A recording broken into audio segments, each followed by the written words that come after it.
One.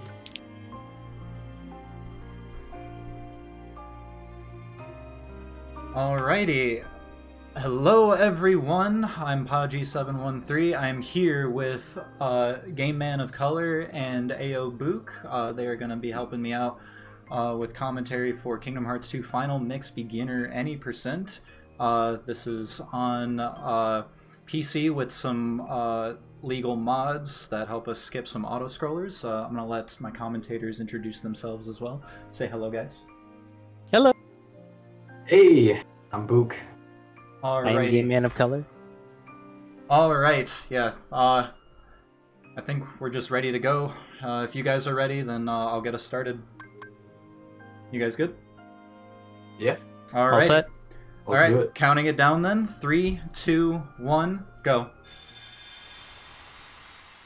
And let's jump into the longest split of the game. Yeah, right now we're starting out as a character called Roxas. We're skipping a couple of cutscenes and going through the tutorial. Right now we're basically just being told how to interact with characters, how to move in our free space. In a second we're about to lock on to a cat to teach us how to lock on between certain targets. Now we're going to be picking up the Struggle Bat. This gives us a permanent +1 to our strength, and strength is going to be the most important stat that we're trying to juice throughout the entirety of the run. Now we're being introduced to combat, as you can see with that quick combo that Podgy just did on this character named Cypher. Yeah, the game needs to give you about 10 boxes of text to tell you how to hit things. Listen, it's hard to hit things as Roxas, okay? It really is, and we're going to see that for the next 15 minutes. Yep. So while Podgy was attacking Cypher in the second fight, he was doing a very specific sequence of hits. This is going to hopefully proc this first enemy called the Dusk to do a very specific attack that will allow Podgy to do 10 hits on the Dusk uninterrupted. And you can either take a death abuse here or deal 10 hits on the Dusk to progress into the Dusk's own kind of rematch. On beginner, you don't take enough damage to meaningfully get the death abuse quick enough, so we try to go for the 10 hits.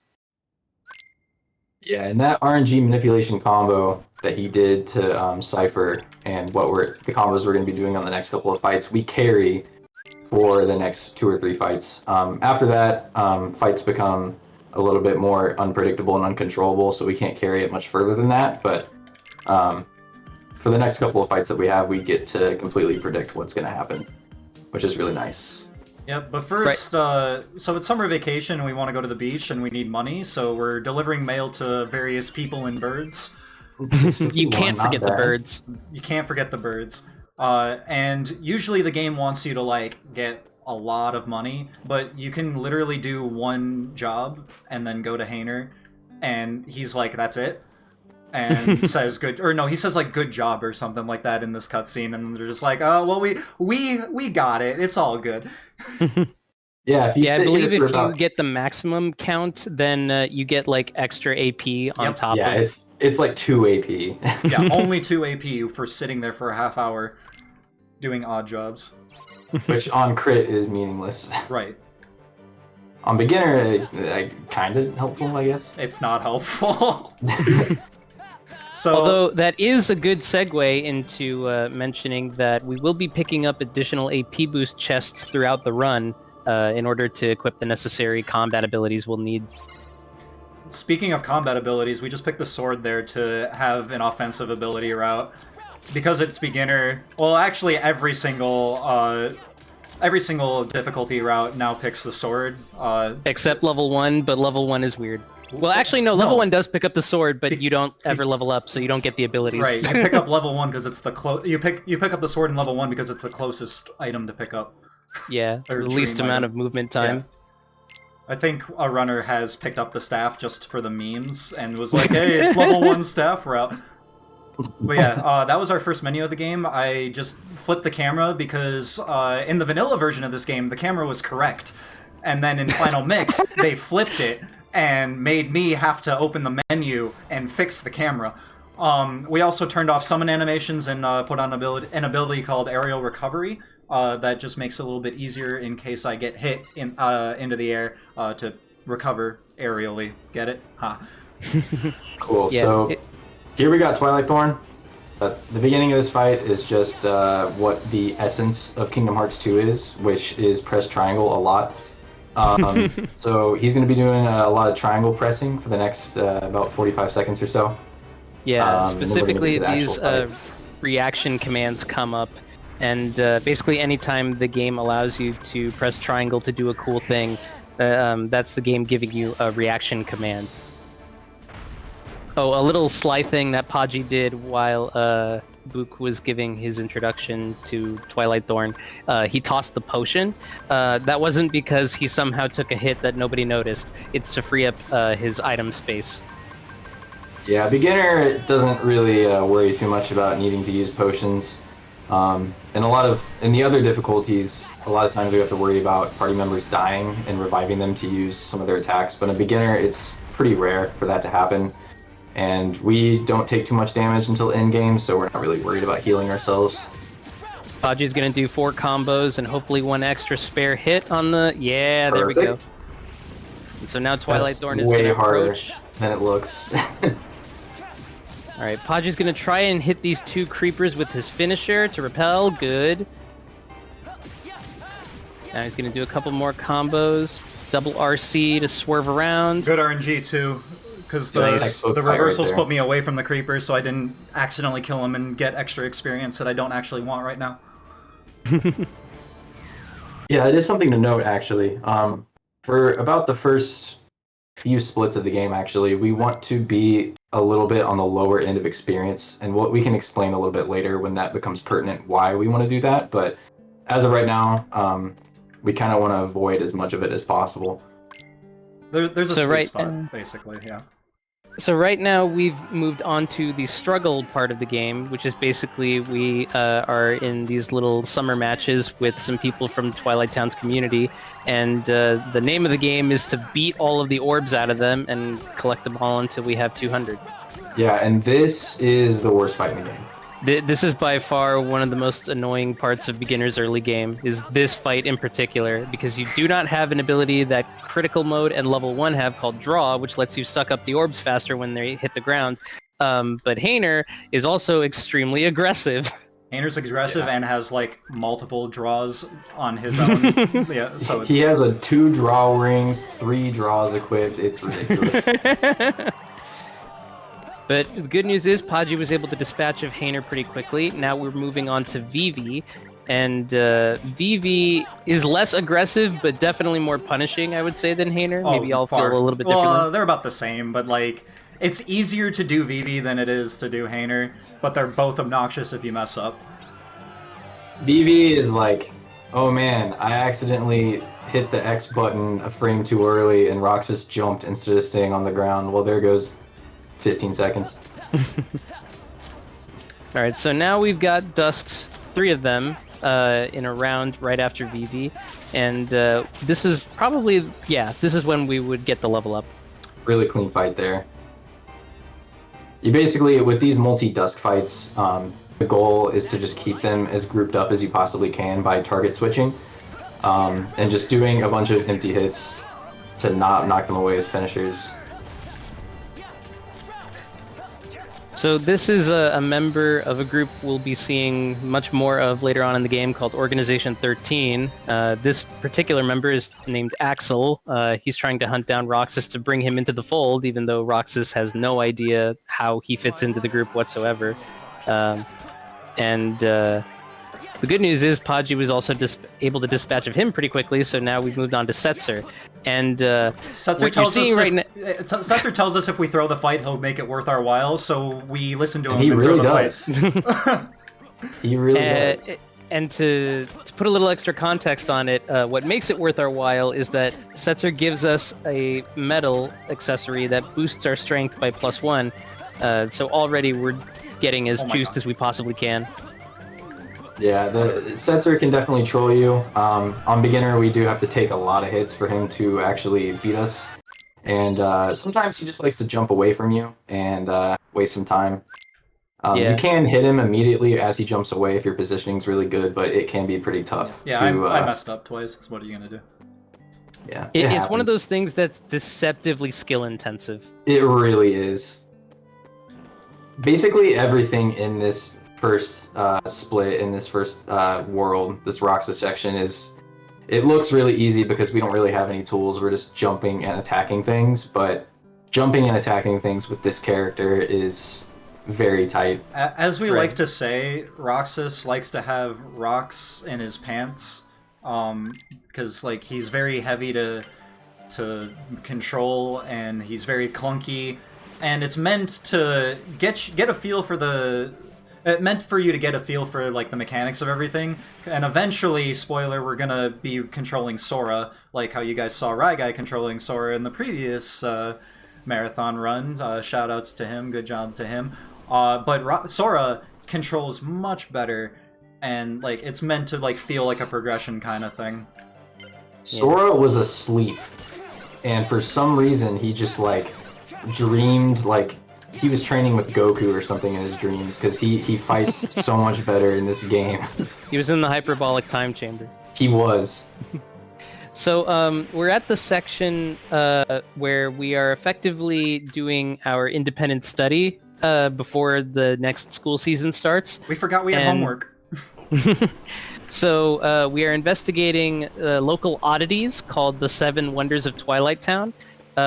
We investigated one of them being the balls that were coming out of the wall, and another which were the Vivi clones. Now we are fighting Shadow Roxas, similar to how Link fights Dark Link. Shout out to Tears of the Kingdom today. Tomorrow. Oh yeah, $70 for a Switch game, by the way.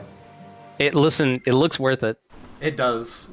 Perhaps. But yeah, all of these oddities are like gaslit, explained away by everyone, because like we see it for what it is, and then people show up as like, oh, it's just this. It's just Roxas, you threw a ball down the alley? That's weird. That explains it. And yeah, it's like, and by people, it's just Pence. Pence is the one gaslighting us. Right. And there's a bag that's at the top of this hill, and it's acting on its own accord. That's weird. And I'm not going to tell you what's actually in the bag, because play the game yourself. Ha. The game does like to give you a little cutscene after Pence gives his little, like, oh, that's why this happened explanation. And then it shows you basically, like, glitches in the Matrix that are actually causing the, spoilers, simulated reality that Roxas is living in to break down. Yeah, this game came out before the actual game that precedes it, which would be 358 over 2 days, which explains what Roxas was doing since his birth, I guess you could say. And the point of that was, for everyone who played Kingdom Hearts 1, everyone played Chain of Memories, that came into Kingdom Hearts 2, saw Roxas, and like, where's Sora? Who's Roxas? What's going on? And it's like, yeah, if you're confused by why we're playing as Roxas, that's okay, because so was I in 2005. Yeah, I was wondering why I was playing as Jesse McCartney, but, you know. Jesse McCartney, that's right.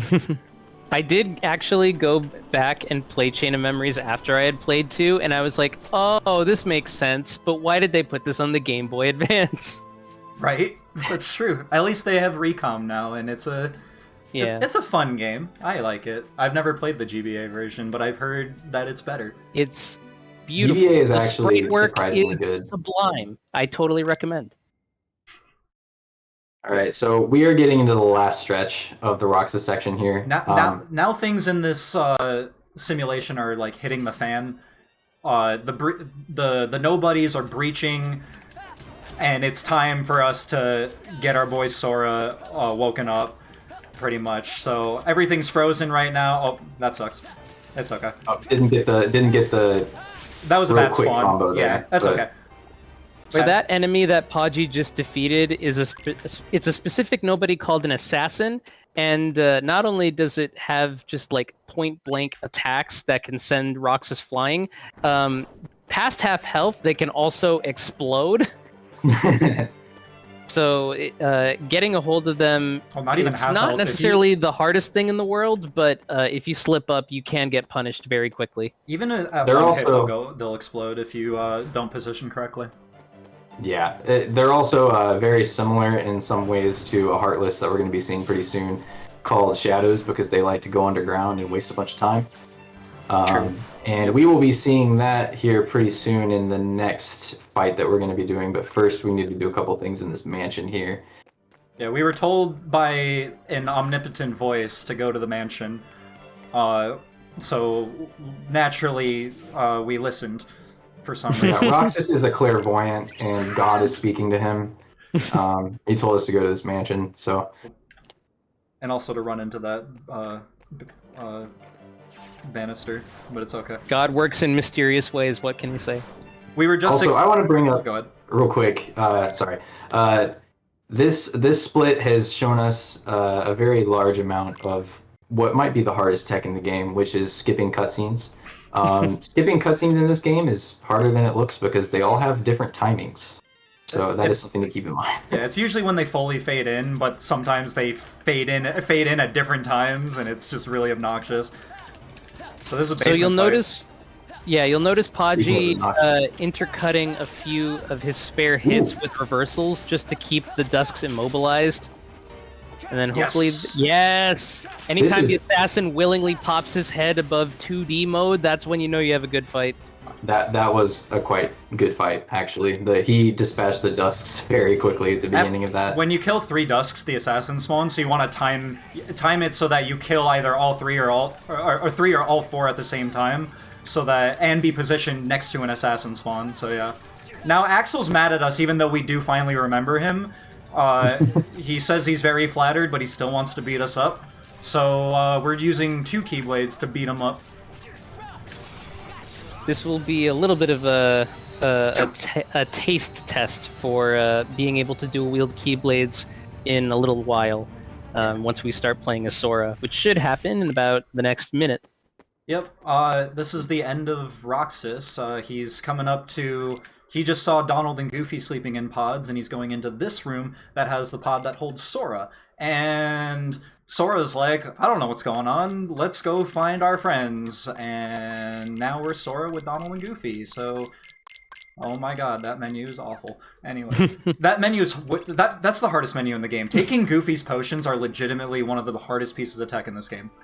Yeah, that's one of my best menus at this point, actually. Must be nice. It's not as good as yours, but it is getting there. Podgy did a couple of things there. One, he set his party members to party attack so that they will attack enemies that are not the focus of Sora's attacks. Another thing he did was he removed Donald's ability to heal, specifically just so that Donald will only cast Thunders so that he's a pure DPS machine. And then he also took Goofy's potions, just... I don't know. Gook, you want to explain that one? We don't want him to heal us later. Yeah. The whole point with Donald Cure being taken off and Goofy's potions is that there's a couple points in the next little while of the game where we want to take intentional damage for a couple of different reasons, and our party members healing us is a problem there. What's the earliest that becomes relevant? Agrabah? No, it's going to be for experience OCP boosting as specifically. well. Oh, yeah, you're right. Oh. So in this fight here, the fight actually ends in a few different ways. So there's 3 different specifically. So one of them is there's a timer, invisible timer going. I don't know exactly actually how long it is. Minute and a half, I think. Okay, so 90 seconds. If that depletes, then the fight will end. But you can also deal a certain number of hits to enemies in this fight, and that will also cause the fight to end, as well as taking a certain amount of damage. Other difficulties will death abuse to end this fight really fast, but beginner wants the experience, so we're gonna get as many hits as we can. That was good. Yeah, and that felt was pretty decent. Anytime you want to get level 6 at minimum. I mean, you Yeah, will always hit level 6. Yeah, you want to hit level 6 and pretty much end the fight as quickly as you can after that, because like we said a little bit earlier, you want to stay relatively low on experience early on here for a reason that we'll explain in a couple of worlds from now. Once we get to Land of Dragons, yeah. Yeah. That also will not be the last we'll be seeing of the creepers. They'll appear in the next world that we go to beyond Twilight Town, which is the current world that we're in right now. Yeah, that is a quite infamous fight that we will be very happy to talk about. I was like, we see creepers again? Of course we do. picking We up will an see ether creepers there. all the way until the last 10 minutes of this game. Oh yeah, we grabbed an ether. Ethers are very good because magic is basically king in every Kingdom Hearts game, and we've routed our ethers a certain way, so we have as many as we need, if not more. Unlike in Rise run of Kingdom Hearts 1, in Kingdom Hearts 2, an ether restores all your MP as long as you have, I think, 0. Basically, so as long as you're not in recharge, it will refill you all the way. If I have a blue MP meter at all, it'll recharge, it'll refill the full. And if I have a purple meter in any respect, it'll refill a portion of that meter depending on a few things of like it depends on if I have item boost on or not, but there's a set amount that it'll fill. Usually, so without item boost, it'll take 3 ethers on a full recharge bar to refill all my magic. Yeah, but we're going to be avoiding that situation pretty much. Podgy doing 3 hits on a soldier in order to proc the reaction command Cyclone. Yeah, Donald they really just stayed there for the last soldier. Donald got hit, so he's just sitting there thinking about his life while I'm popping off getting a triple Cyclone. So, you know, party members. Yeah, the best fight is get the triple Cyclone and it ends immediately, but sometimes Donald and Goofy really just don't cooperate. We really, really, really want Donald to cooperate in Land of Dragons, but we're going to see if that happens. We're getting ahead of ourselves. I don't want to spoil too much, but yeah. So now we're talking to Flora, Fauna, and Merryweather. They're basically explaining a few things. Neon Sid explained to us the difference between Heartless and Nobodies, and now we have new clothes that gave us some nice powers. One of which I'll let Dan explain Valor Form. So Valor Form is the first of many drive forms that we are going to get access to. Drive forms will consume a significant portion of our drive gauge, and in order to use them, we have to have either one specific party member active or both. Like, they have to be alive. For Valor, in this case, we need Goofy to be in the party and alive. Valor gives us access to a lot of different combat abilities compared to base Sora, and also allows us to dual wield, the second Keyblade in our hand being Starseeker, which is longer than Kingdom Key but has the same stats. And gives us Air Combo Plus. Gives us, yeah, exactly, Air Combo Plus, which is super helpful to get just enough damage for a lot of fights that we're going to be using Valor for going forward. We're actually going to be using this form a lot. I think we probably use Valor overall more than any other form in the run. If you look at your endgame stats, like at the final screen, Valor form is used the most because it tells you. And I believe that's for all categories. Valor is just extremely useful in early game. Not only does it help you deal better damage because the strength of your second Keyblade adds on to Sora's base strength, you also have faster movement in Valor form, which is going to be our main method of traversal across a lot of the early worlds. Exactly. We also just picked up a drive recovery, which refills our drive gauge. We'll be using that later. We'll use it for safety if things go bad, or we'll use one for speed if things go well. Leon, thank you. Yeah, so now we are fighting Dusks, and in a little while we'll be introduced to a new nobody type called Samurai. They have an RC called Dual Stance. We're going to try to proc that as early and as often as possible to wipe out as much nearby enemy wave as we can. Yeah, so the thing about this fight is that Leon is more of a hindrance than a help. I think he just hindered me. Yeah, he really likes to run back and hit assassins away from the rest of the enemies, and we really want to get that splash damage to hit as many enemies as we can. If Leon knocks everything away, it makes it pretty difficult to do that. So we want him to stay by this gate as much as we can. And he's doing a good job now. This is perfectly fine. Good job, Leon. Yeah, this isn't a bad fight at all. This is pretty good. It was a strong opening, weird middle, but came back to a strong finish. Exactly. Yeah. Can't be mad at that. It was so good. The opening was actually so good, in fact, that we pretty much killed most of the creepers with that opening dual stance. We usually want one to survive just for the setup of it all. It's hard to explain really quickly, in a marathon setting, especially because we don't have gummy missions, which would have been our first one right there, where we would have had 3 minutes to talk about whatever we wanted. But this is gummy skip, so we are going to take Pink Ether immediately, not talk about the creepers, and have fun in China. Yeah. We actually purposely pulled up a tutorial there just to skip a longer one that the game would have made us sit through later. Just a little weird optimization. This fight's annoying if Ping doesn't want to run forward for you. Oh my god. It's kind of actually... Whoa, that was so good! You okay. Walkers with that opening combo. That Yeah, shadow, that was actually... though. That's fine. That was good. Yeah, those Nightwalkers positioned really well right there. That fight can be pretty annoying. The shadows are just shadows. Not much to say there. Yeah, I'd say that in the initial 3 missions that you have to perform in this world, shadows will be your biggest source of time loss. Yes! Also, I want to get level 2 for Valor, which levels up by number of hits. There we go. So now I can revert and immediately just start killing shadows. I'm using magic because it refills my drive gauge faster, and I'm going to need it by the end of the missions.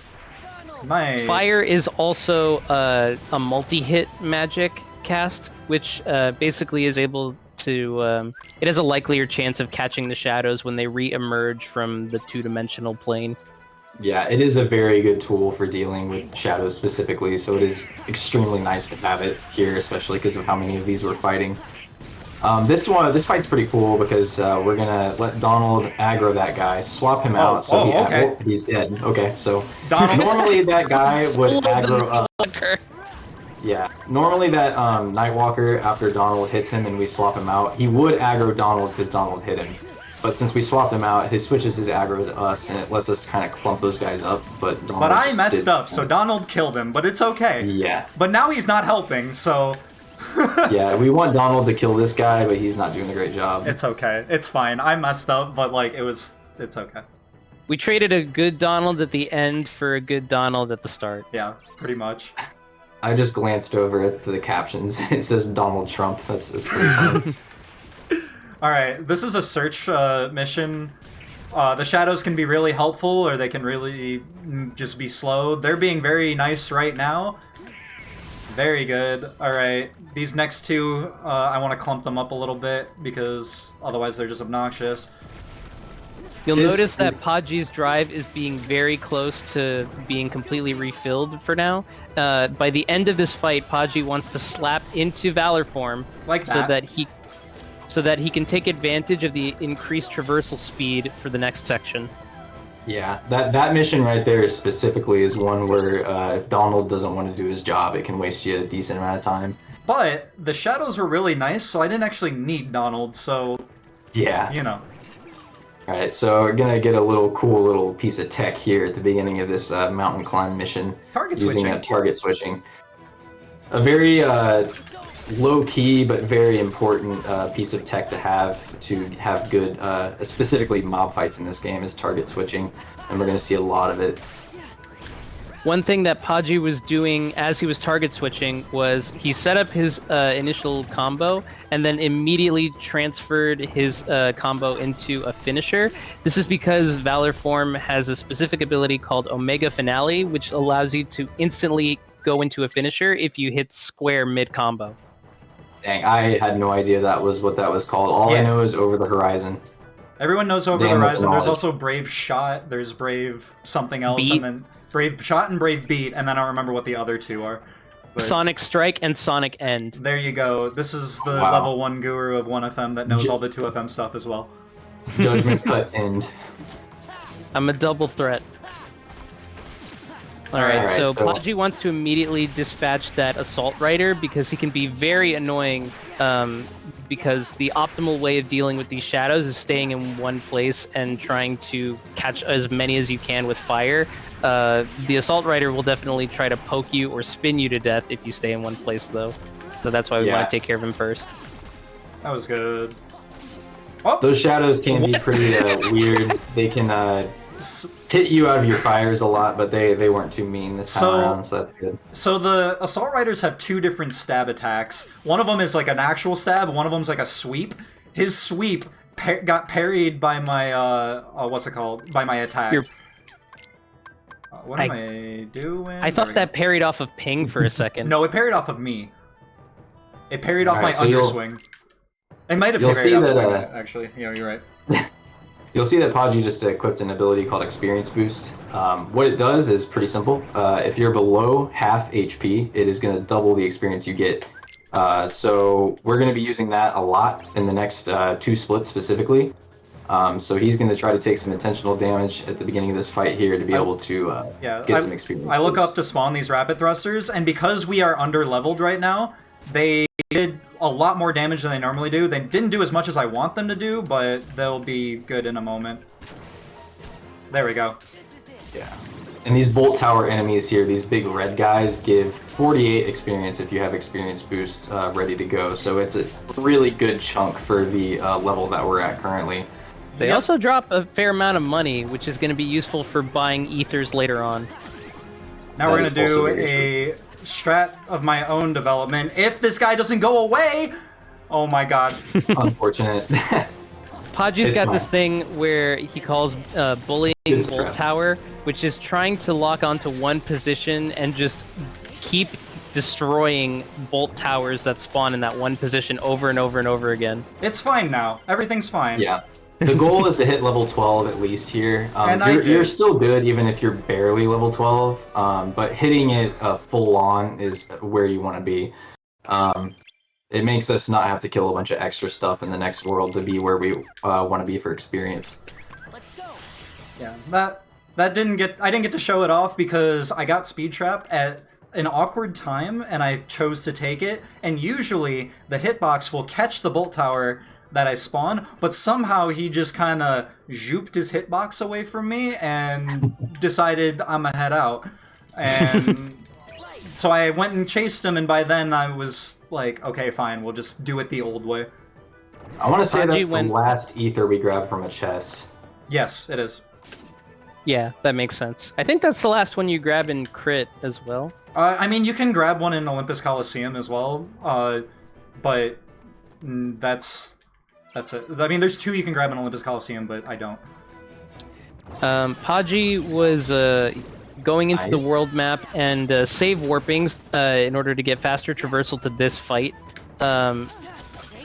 There's always going to be the initial Nightwalkers that you want to take care of very quickly, and then the Bolt Towers should kind of just like spin in place, and you kind of just have to walk up to them and smack them. Or they'll do what that guy did and just keep attacking, and it sucks.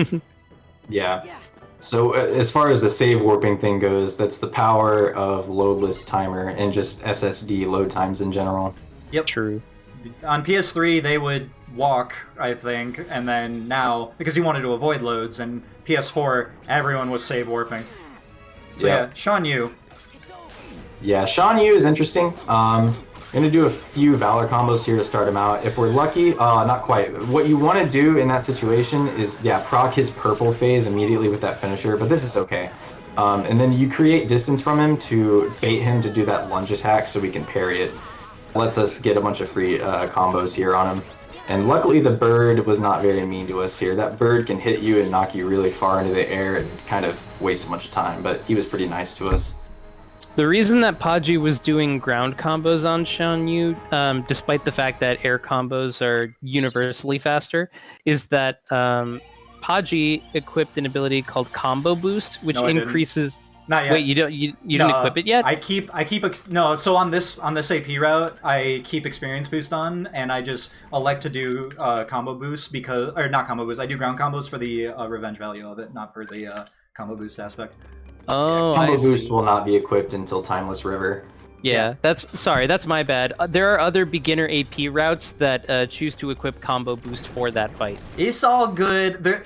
So Dan making that small error is completely understandable because this game has a lot of variability, a lot of improv, a lot of what's the word? It's very modular in how you do it. There's so many different strats, both easy and hard, and they can save a little, they can save a lot of time, and it's really cool because all skill levels can get into this and have a good time.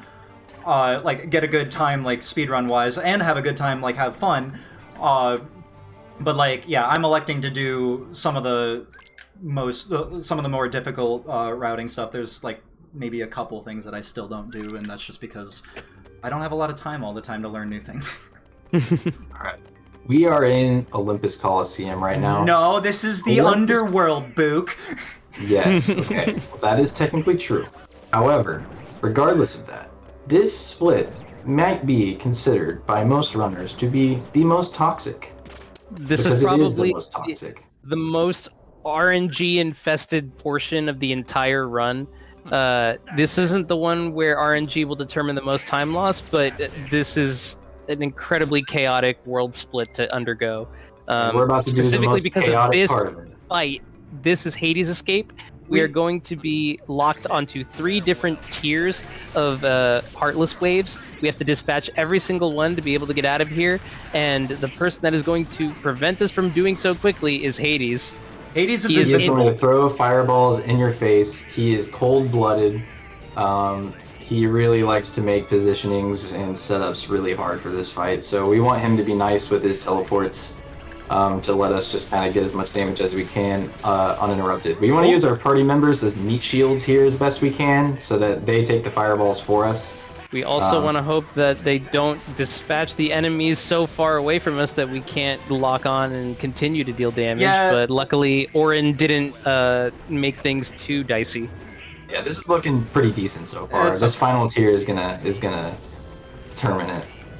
Yeah, Podgy is hitting these hook bat enemies to deliberately proc their RC, which is called Bat Cry.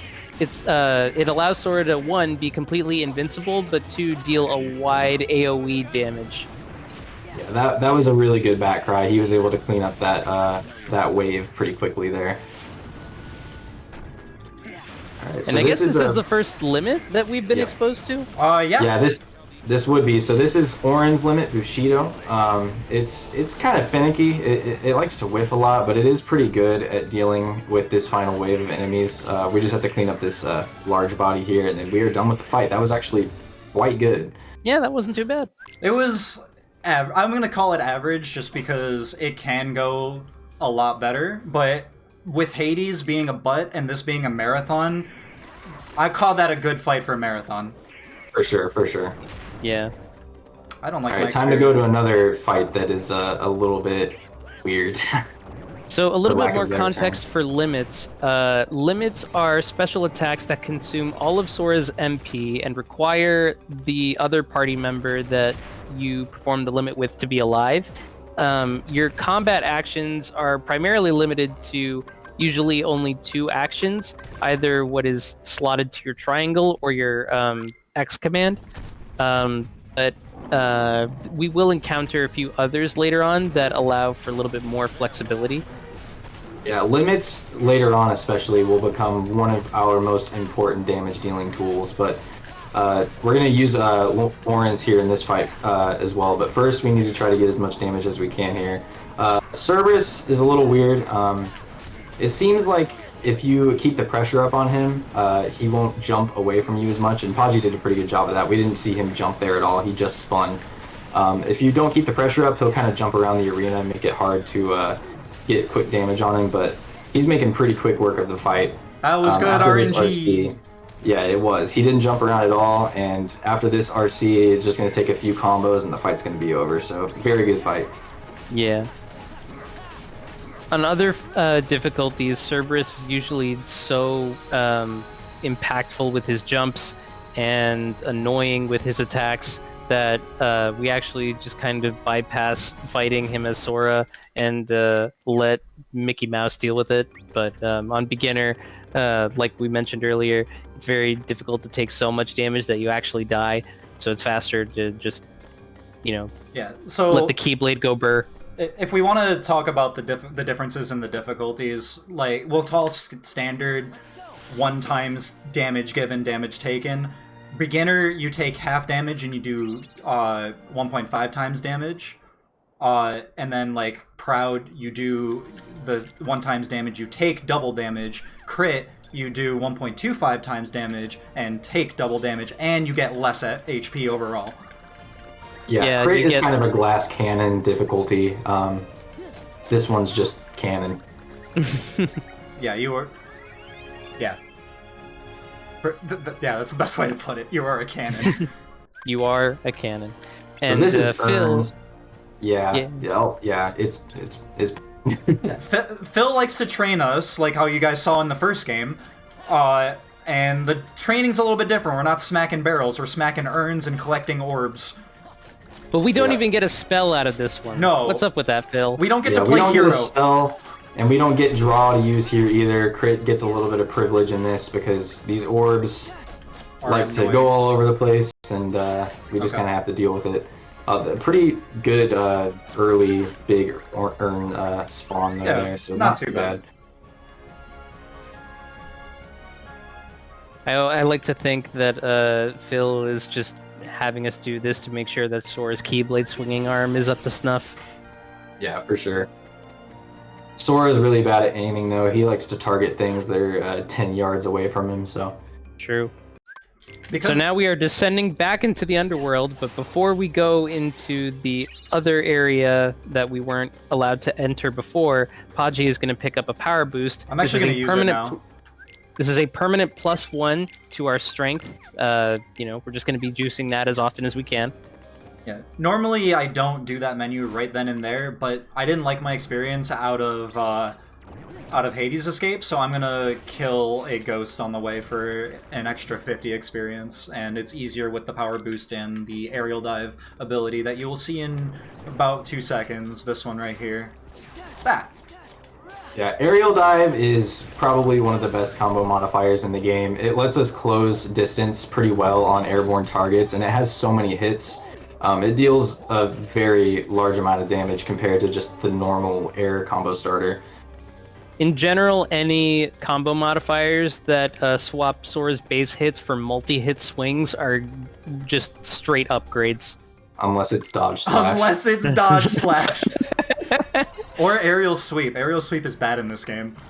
That is depending. In certain situations, it can be useful, but it won't be more useful than it won't be useful more often than having aerial dive would be. Right. Yeah, if you've ever seen dodge slash, you know. Real ones know. So this right here is a fight. It's basically you use this reaction command and pray that Sora throws the clone in the correct direction. We want him to throw these clones towards Demyx because that's Demyx being the man in the middle right there with the sitar. These clones are spawning from him, and if the clone we throw goes towards him, it kills them the quickest. Yeah, but Sora kind of just throws them in random directions, so it is pretty RNG how quickly you can finish that fight. We will be fighting Demyx for real later on, but for right now, he figured that he would just taunt us with his water clones. Yeah, he's testing us. I forget what the actual lore is for him. I'm blanking on it, but he stole. He's the one that stole the. Yeah, he stole the Olympus, or whatever. The Olympus stone, and we just got it from him. So now we can use drive forms in the underworld, which we will soon.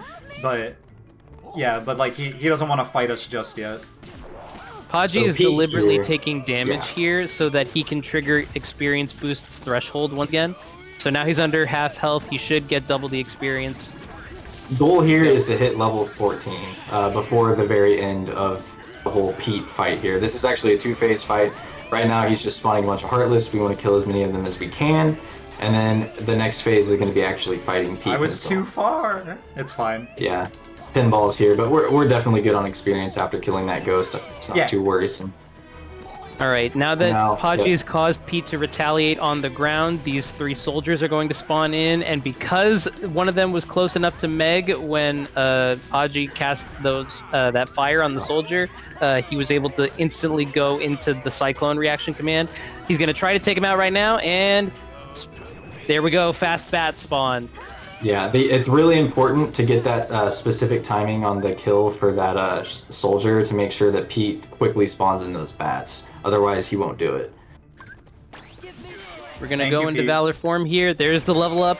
We're going to use the RC, which is extremely strong with Sora's 2 Keyblades right now. Oh! Yeah, RCs. Some RCs in this game actually scale with Sora's strength stat, and that is one of them. I messed up the RC a little bit, so I didn't get the kills on the ghosts. Like, I didn't get the swings onto the ghosts, and that's why that happened. And I tried to time my swings so that the orbs would go into Pete, but instead I got hit. It's okay. Small thing. We got our experience. It's fine. And the good news is you have some form gauge left over so that you will be able to stay in Valor form to do a really cool opening on this next fight, the Hydra. Yeah, Hydra is the cherry on top of this split. If you thought the RNG was over, it's not. But the beginning, at least, is consistent. So, yeah, gonna do enough damage here to be able to get this RC, cut Hydra's head off, which is a little bit gruesome, but, you know, it's fine. E10, rated E10. For kids! E10, yeah! So, now we have to kill these 3 heads that spawn out of the ground. We're going to try to do it as quickly as possible. If you're not fast enough, one of them can actually go underground, and then an extra one will spawn and waste a ton of time. This is unlucky. Yeah. Yeah, you got the bad angle. Okay, this is fine. There, but yeah. I found that Trinity limit. I found if you do an aerial dive. Oh, I got the wrong head. That sucks. It's fine. I can do this. Yeah, this is fine. So Trinity limit. This is our first time seeing it. It is a very powerful limit that has 2 different variants depending on whether or not you have Donald and Goofy in the party. Depending on how many hits you get with the actual moves of the Trinity, it depends on how much damage the finisher is going to do. And because Hydra has a bunch of targets, we can generally get a lot of damage. But got a little bit unlucky there and have to do an extra one to end the fight here. It's okay. The way that Trinity damage works is you have to rack up hits using any of the 3 options available to you, which are Major Drive, Ultima, and Break. If you are able to rack up enough hits with any combination of those 3 moves, and we'll use different combinations depending on the fight that we're in, the Trinity finisher will deal a lot of damage. Yeah, and later on, we're going to get a specific magic ability that, synergized with Trinity, does a lot of damage and makes our finisher do even way more damage. Generally, the Trinity hits themselves, other than the finisher, don't actually do damage, just to fill up that hit gauge. But synergized with that magic that we're going to get, it actually will do a ton of damage, and you'll be seeing that relatively soon. Yep. Now we just put on the Keyblade that we got from Olympus Coliseum. It's called Hero's Crest. It's got air combo boost, which makes our air combos even better, because the finishers will do damage based on how many hits in the combo we've done. So yeah.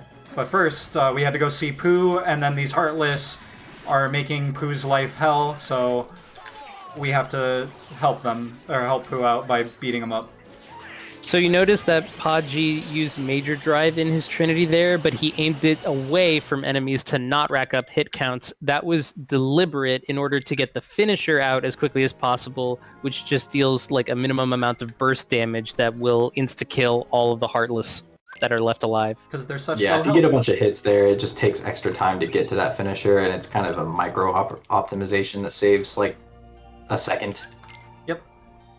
Now, normally you're supposed to do Beast Castle before Olympus Coliseum, but we choose not to because it's faster. Yeah, we're going to do a ton of damage in this world because we're a little bit above what the battle level is. That kind of determines what the damage scaling is going to be, and because we also have Hero's Crest, our finishers are going to do a load of damage. Yep. Yeah. The Star Seeker giving us Air Combo Plus, and the Air Combo Boost from Hero's Crest, which increases the finisher damage based off of how many hits in the combo we're dealing. Those 2 things combined are extremely powerful. Yep. That fight that I just did with all the shadows, it's one of those fights where you either have to get down to critical health or doing a certain amount of hits, and because there's so many shadows and we don't take a lot of damage, Ultima does enough hits of Trinity, so it just immediately ends the fight. Meanwhile, Madame de la Grande Bouche, or however you pronounce it. Yeah, so we gotta push her out of the way, and for some reason her eyes are open, but she's cross-eyed, so I guess she can't see us. And then she goes back to sleep really fast. I wish I could fall asleep that fast. That'd be cool. But you know, can't win them all. You see my double thumb mashing? I'm ready for Wind Waker. Oh my god. Alright, this is, I would say, one of the coolest strats that beginner has if you're leveling, if it works. Is basically take Possessor Heartless that's taking over this door and try to one-shot it. Yeah, so We have a specific setup here, running back 3 steps and doing that specific combo to make sure that it doesn't go back into the wall, and we have to do that entire, basically fight over again twice. Those gargoyle enemies that spawn at the beginning can kind of throw a wrench in that setup, but we've recently kind of come up with a little optimization there to target swap to take one of them out, which kind of gives us a better chance of not having those guys wreak havoc. It can still happen, but getting rid of one of them makes it a little bit less reduces the stress by 50%. Yeah. Now we're... Yeah, go ahead, Dan. I'll let you talk. You're good, you're good. So now that we've defeated the Thresholder and the Possessor, we are now going to try and talk some sense into Beast so that he frees all of the remaining servants throughout the castle and finally talks to Belle. Beast has been gaslit into being an absolute meanie, and he locked everyone into the dungeon for their protection, but they didn't really know that at the time. But yeah, so we got them. Now we have to go talk to Beast and tell him, yo, stop being a crybaby. Unfortunately, the only language that Sora speaks is beatdowns. That's true. Yeah. So, very middle child energy. That minigame we just did, it's very technical. You have to press triangle very specifically. Oh, man. Now we have to fight Beast. See, it says Beast, make Beast come to his senses. That's what the information bar says. Make very quick work. You see how much damage that finisher there did. Air combo plus and air combo boost. And just raw strength. Also, for some reason, that RC just sometimes doesn't immediately work. Like, I pressed it a bunch of times and I could see it on the... Yeah, it's kind of proximity to Cogsworth. If he doesn't want to run up to you very well, sometimes it's like that. Yeah, he's slow. So now we have to go talk to Belle, but Belle's not here, and Madan tells us that. So now we go to the ballroom where we think she is. Yeah, and... when you skip that cutscene, the wardrobe is pogging.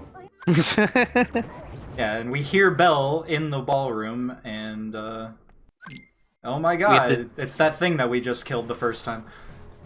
We shouldn't really be worried about Belle. She can fend for herself. She can. See that later. Yeah, I mean, This is true. Yeah, we don't because we're skipping cutscenes, but... True. Alright, so...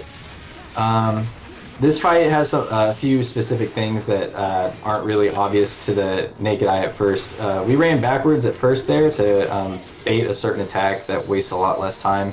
And then it specifically did that combo at the end there to make sure that the boss did not enter the window there and do an attack that wastes some extra time. Phase 2, Darkthorn. He goes invisible as well. We're gonna make Podgy's quick work gonna of this guy, launch too. into an over the horizon, and now he's gonna do a Trinity. Trinity changes when you don't have exactly Sora, Donald, and Goofy in the party.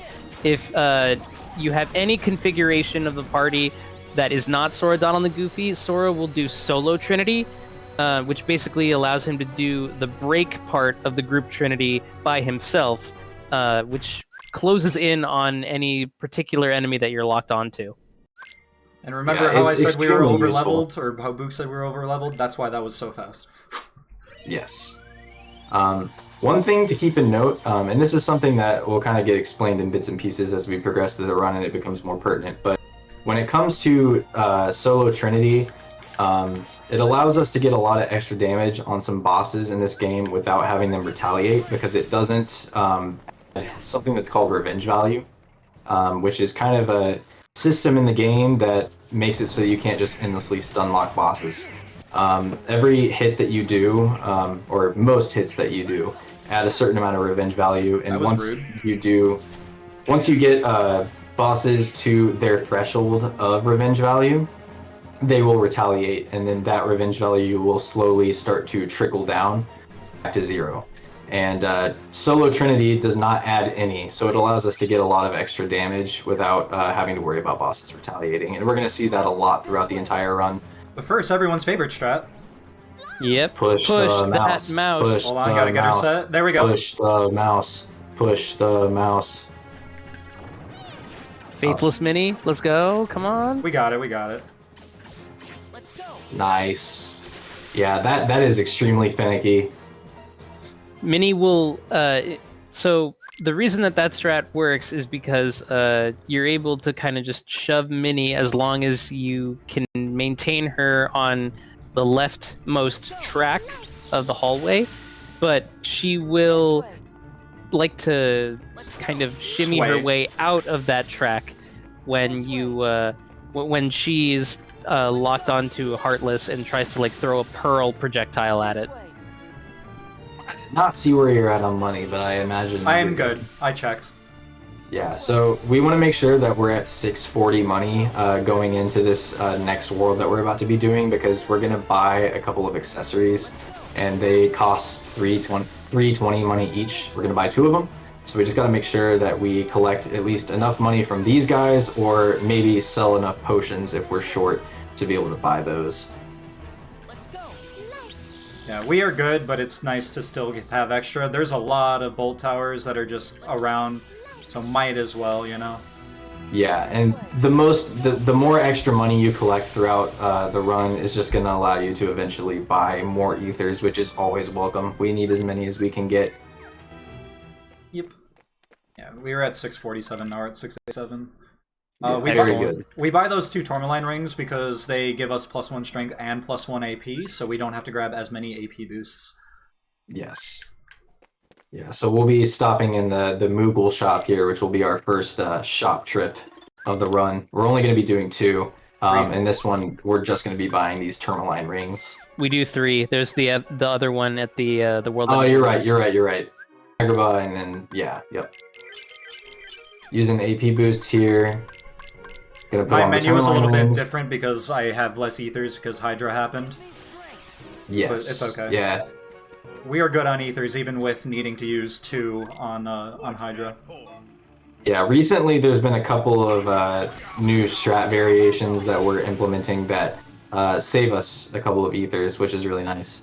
So we know Pete's trying to go back in time and ruin things, so we see Pete, and we immediately beat him up, but that's old Pete, and he hasn't done anything wrong yet, which does lead you to a lot of time travel moral questions to be answered. I'll let you guys deal with that on your own. Yeah, old Pete is just an innocent steamboat owner, and we're really giving him the work right now. First summon of the game, by the way. Yes. That's true. This is Chicken Little. Chicken has a couple of interesting combat abilities. One of them that you'll see hopefully more of is this whistle that he does to pull in nearby enemies. He's been really gung-ho about these firecrackers, though. It's a proximity thing with yourself and the enemies, and they were just too close to not whistle in, and it's like very RNG based on just how they fly around. So I try to position myself as best I can, but sometimes it just does not work.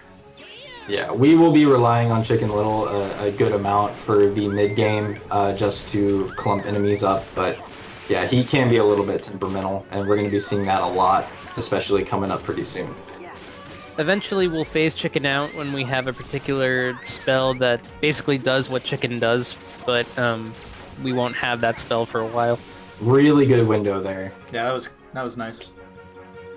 Yeah, those cars can be pretty troublesome. If you don't take them out quick enough, they'll go into kind of a mini desperation move, which makes them invulnerable, and Chicken can hit them out of it, but sometimes he just doesn't want to. You might have seen that Podgy just equipped the reaction boost ability, which, surprise surprise, increases the damage dealt to enemies through reaction commands, and he's going to do that so that stuff like this air slash is able to one-shot this Heartless wave. Very clean. Yep. Instant dividends paid off. For a, like, 3-button menu. Yep. So last window here, this is probably the most simple of all of them. We just got to take out these first 2 small waves of enemies that spawn as quickly as we can. So he's going to use some thunders and some fires here to deal with these shadows. Once these guys are all gone, a bunch of rapid thrusters, those enemies are going to spawn in.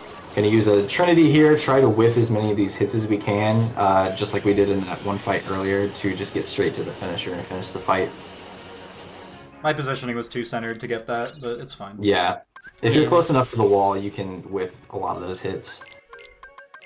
Using the drive recovery here, if you use a drive recovery while in a drive, when you exit the drive, you'll just get that drive automatically refunded.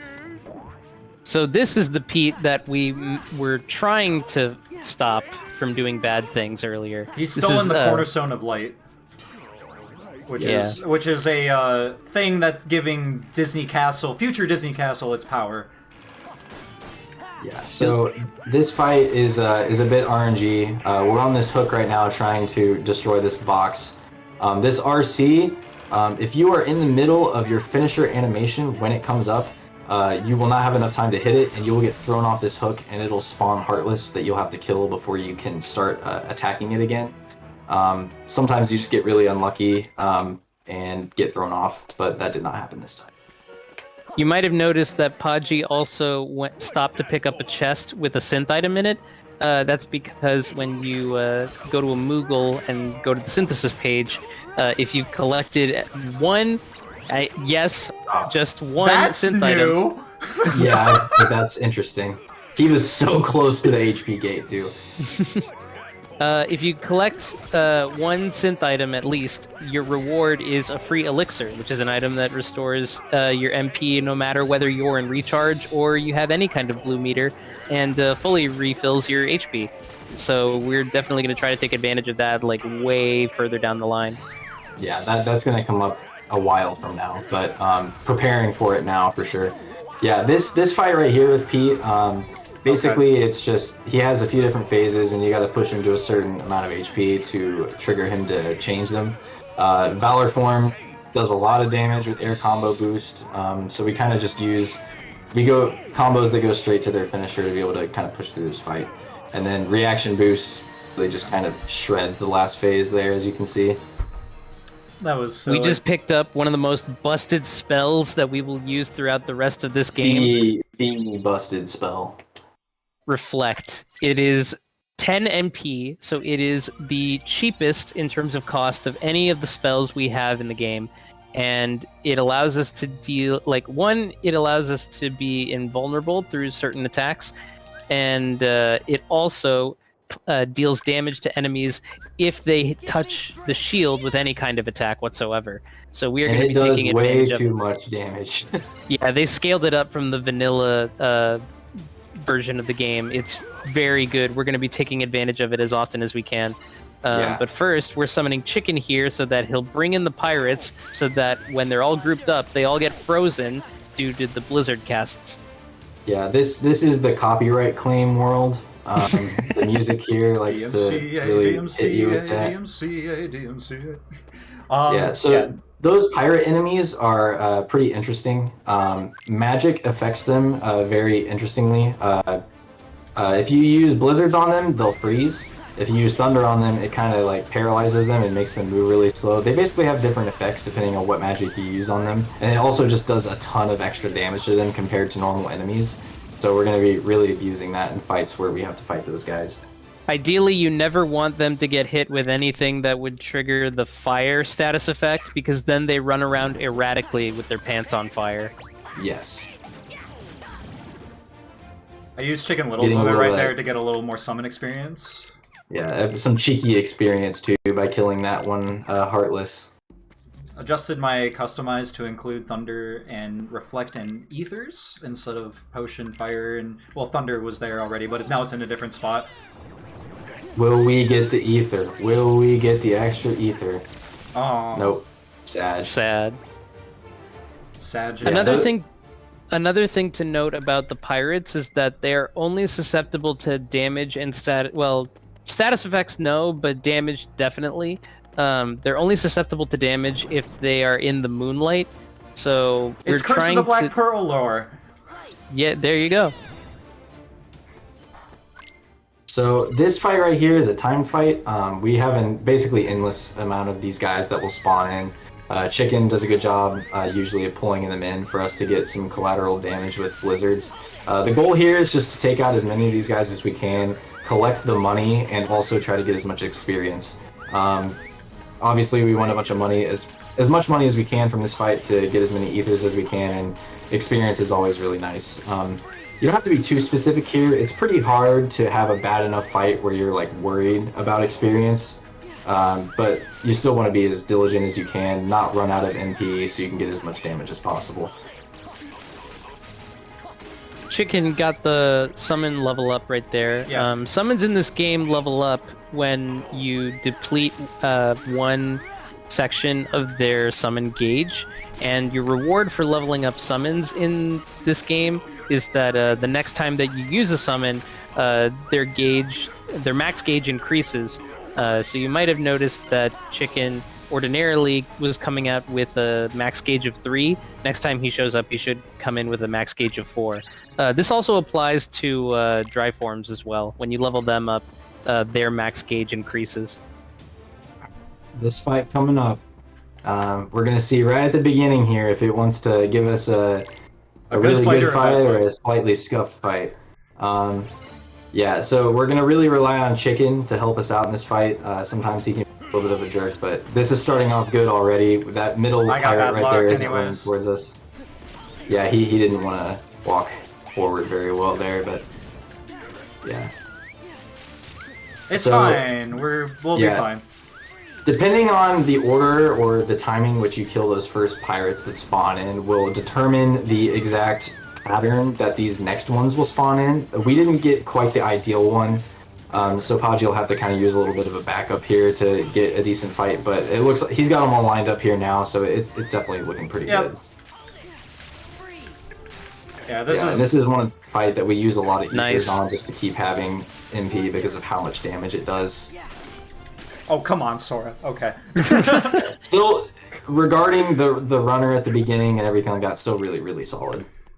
You know, I thought that you were gonna hit the last two with a thunder or blizzard. There was no I was gonna, but I thought I'd just get a slide dash. I didn't get the runner, but what happened was the rifle pirate ran in the worst possible direction and blocked the axe pirate that walked correctly from coming out of the shadows, so he didn't get whistled by Chicken. And it's just like, man, even though it was good, it was bad. Yeah, the opening to that fight has a couple of different ways that it can go sour really quickly. That minigame that he just did looks very simple, but sometimes can also be really annoying. If there are air pirates, which are those floating heartless that just really go aggro on one barrel in particular, and that barrel explodes, you technically have failed the minigame. So have fun with that, nascent 2FM runners. Who makes a munition storage that lets munitions explode like that, by the way? True. The wooden barrel that you store them in, very flammable object. These guys are all going to get a call from the ATF. Where's OSHA? Alright, so now we are fighting Barbosa. You may have noticed that we are starting off this fight in Valor form.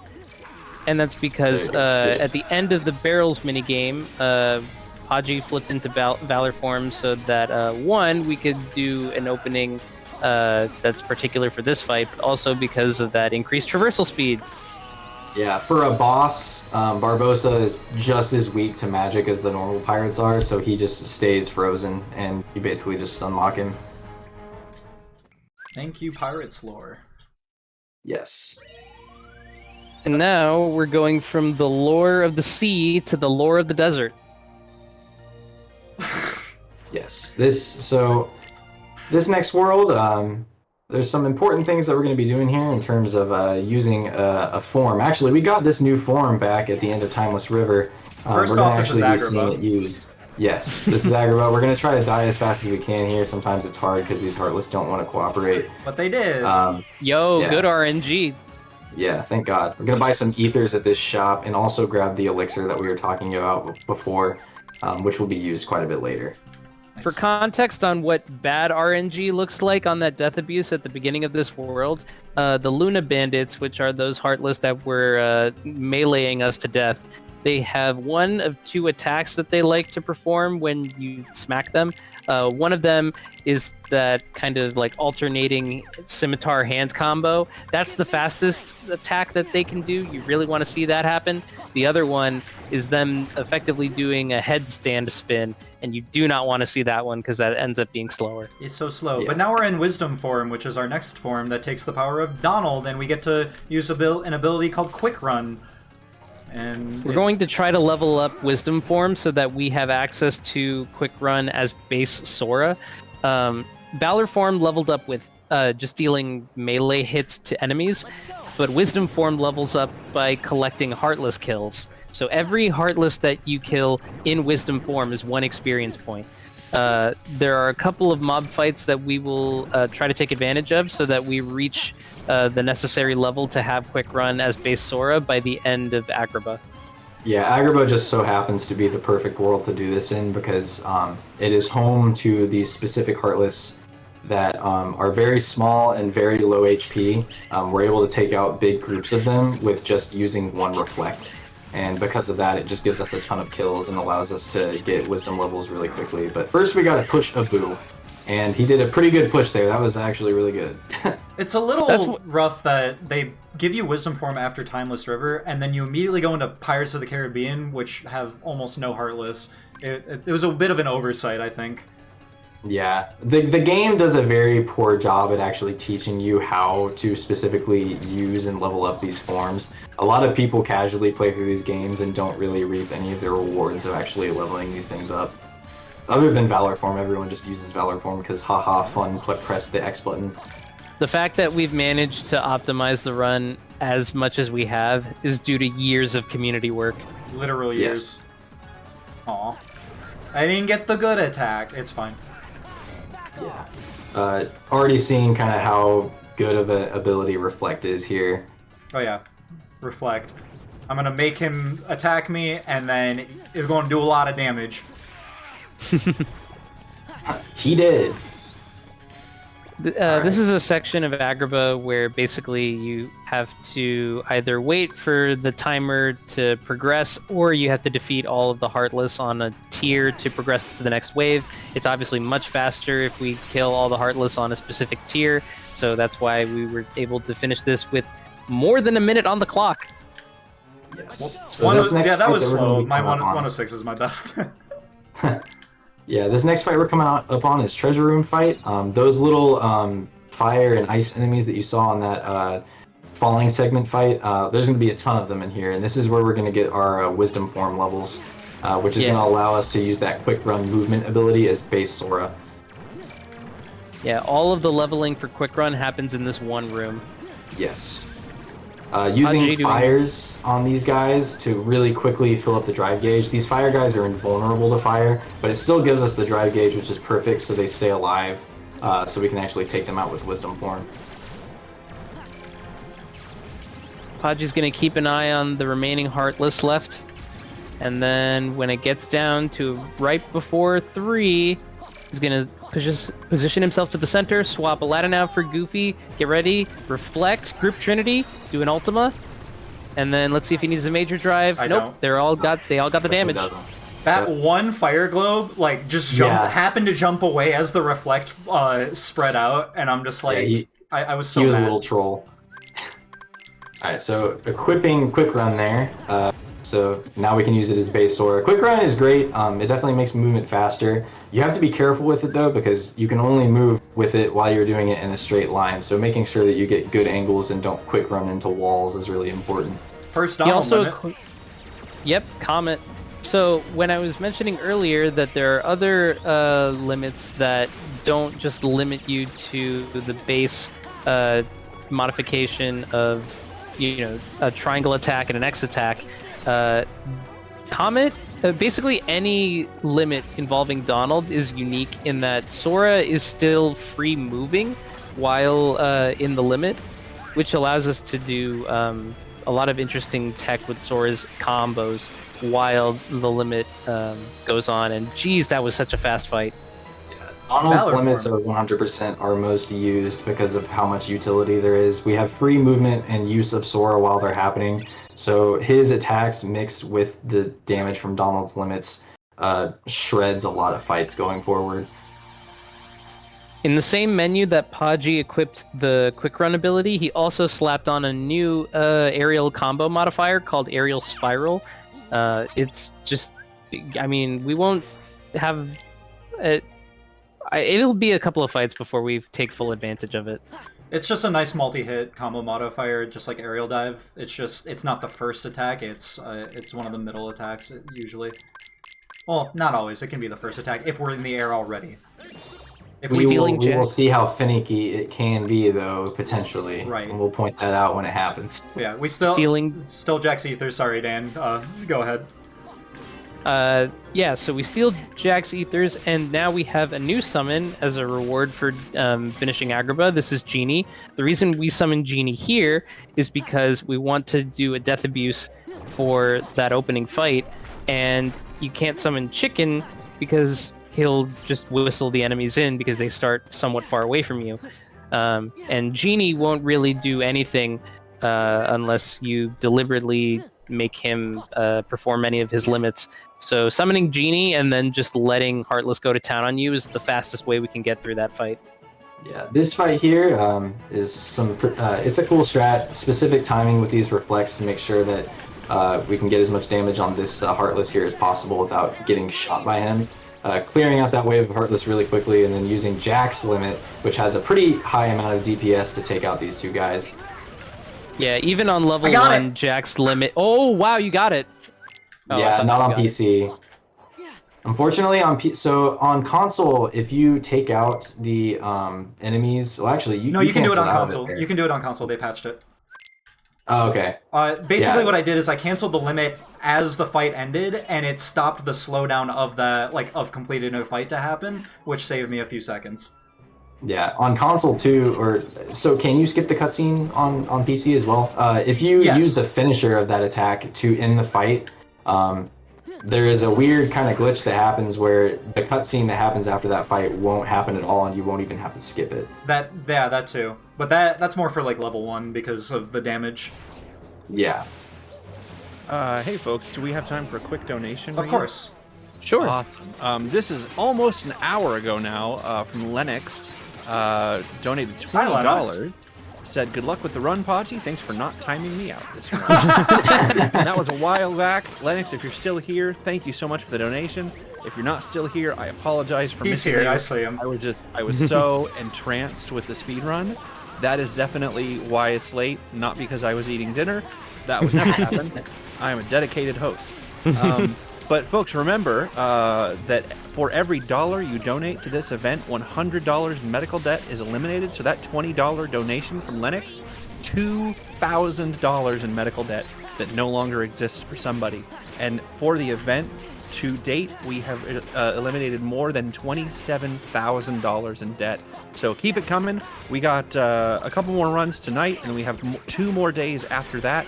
But just because there is still time does not mean that you shouldn't donate now. And then also donate later. Donate 2 times.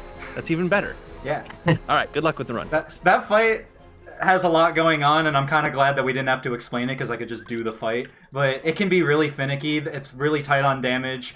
But I will explain that Lennox, whenever he shows up into my streams, the bad RNG begins. So therefore, Lennox is cursed.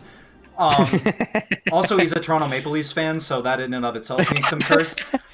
So we have a thing to time him out in my stream, a channel point reward. So yeah, that explains that lore. As a Red Wings fan, you gotta clown on the Maple Leafs. That's right. So this is Oogie Boogie. This is the longest fight in the run.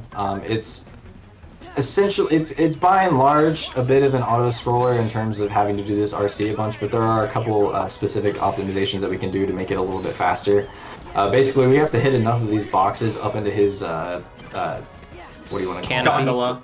Yeah, his gondola to knock him down to actually do damage to him. As he has 3 phases, and as we progress through them, he kind of starts throwing some more tricks at us to make things really annoying. So a little optimization here with Jack's fire working with our combo there. We can actually get him to phase transition in one combo as opposed to having to do more than one. The fire damage from Jack's attack mixed with our combo kind of stacks and allows us to do some extra damage. We're going to see a very specific use of Chicken Little here. Going to hit these 3 boxes back, and then these bags are going to spawn some Heartless out. We want to keep these Heartless alive. Not that one, but the White Knight. Well, he stayed alive anyway. And try to kill him. That guy can be really annoying. Did you hit his... 2 presents with that swing? Yeah. Yeah, that can happen. Yeah, positioning. Yeah, Podgy's good at that. I've seen him do that a few times. But yeah, Good we want to keep that lord. guy Want to see alive. me do it again? Oh, never mind. Yeah, hit these He's not presents. gonna stay alive, but I got Yeah, I got to skip one, but I won't be able to skip the next one. Yeah, basically keeping those guys alive in between this next phase transition allows us to save a little bit of time. If he dies here, we have to wait a little bit longer to get back to that middle conveyor belt, which is fine. But he is going to spawn in a couple extra Heartless here because we weren't able to keep him alive. There's a 1 frame window for me to be able to get to the middle platform regardless, but like I said, it's 1 frame out of 60, and yeah. I got it in a recent run. It was pretty hype. Yeah, I think I've gotten the 1 frame only once and then never again. Yeah, but you mostly just run mash 1 for of your them, life. so... Yeah, but I'm trying to get back into 2FM. I know once you are.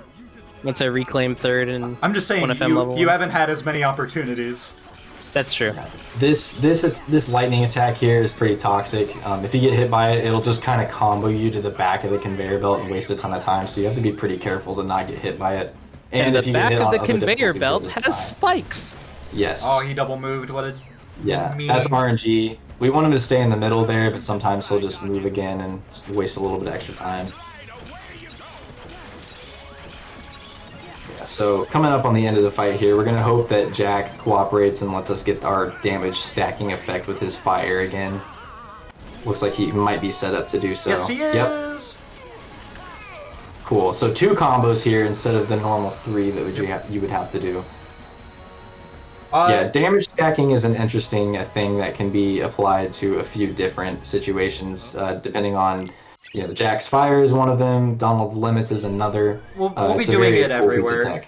tech. Basically, the multi-hits, Sora's multi-hits, the first hit does the most damage, and then there's chip damage for the rest of the hits. If something else is hitting an enemy at the same time Sora's doing a multi-hit, every single hit that the multi-hit will do first hit damage. It'll also apply the same revenge value, because only the first hit applies revenge value normally.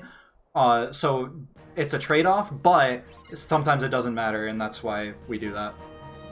Yeah, and revenge value is a concept that will be easier to more fully explain when we get to some fights that really, it really comes into play. Yeah, so this fight here, going to be using Genie. Genie is, I'd say, arguably the most broken summon in the game. He's that incredibly Valor modular. Like, he's Yeah. extremely flexible, and he ends up seeing use all the way to the end of the run. Yeah, that Valor we wanted to see, that Valor Genie limit usage we wanted to see do a little bit more damage to these guys, but sometimes they can just fall out of that magnet and kind of make the fight a little bit slower. Trinityless? Oh, Let's yeah, go. there we go. So we did. Yep. So we did something that Book alluded to earlier, and that's dubbed the meat grinder. Yes. So you pop a magnet, you go into Trinity, and then basically what's happening is, and this is exclusive to the fact that, well, not exclusive, but it works even better because this game is on 60 hertz instead of 30, or 60 FPS instead of 30 FPS now. Basically what's happening is magnet does chip damage when something gets pulled in. Ultima, or Major Driver, whatever we do, pulls them out of the magnet. Magnet then pulls them back in and does that chip damage. And that happens 60 times a second, so we are just grinding enemies with that combo. Yeah, one of the biggest DPS options that we have when it comes to specifically to mob fights, and we're going to be seeing it a ton going forward.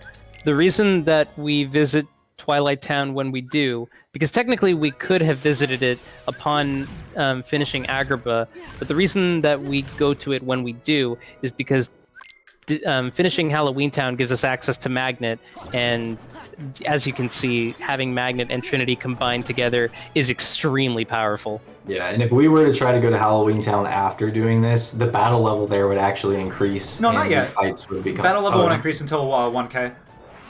We would have Yeah, we would no. do Halloween Town after TT3, TT2, but the Taz actually did that once, and I think it's like marginally faster, but it's not worth it because of dumb stuff. But you do get to level up Master Form and put and get aerial dodge, I think, on base Sora if you do that. Oh, wow. Yeah, no, so after TT3 it won't increase, but if you were to wait until after the world that we're in now, it would. Well, once we get... So the battle level increases after 1k, and then I think after Zigbar... Or something like... Something happens after Zigbar, but I don't remember what. It's been a while. I haven't had to think about this in a very long time. Yeah. It's been like a year since I've done Plat Trophy, which I do plan on doing that eventually, but we'll talk about that later. So, all right, folks. We have a very important donation to read. Oh, good. Oh, no. Amy Arcade donated $50, $5,000 in medical debt to Time Out Lennox. Let's go! Let's Bye, go. Lennox. And that offer stands for anyone else, by the way. The goal is to keep Lennox timed out. Hold on, I operate the Meteor Speedruns Twitch account. Mods are not off limits. I am not above courting complete and utter chaos in this chat in the name of charity. For keeping with tradition, salutes for Lennox in the chat, please. As we timed him 07's out. in chat. 07's in chat, please. Alright, so this little mini game is dumb. You basically just follow this red box around and then use the drive explosion. You have to do a finisher on it to end the game, and the drive explosion counts as a finisher, so we just use it real quick to end it. It's one of the Apparently, this is game. how you hack. Yes, this is Hackerman's in the game. If anyone's seen the 1980s Tron movie, it's a gem of just It really is. It's so bad it's good. Please go watch it.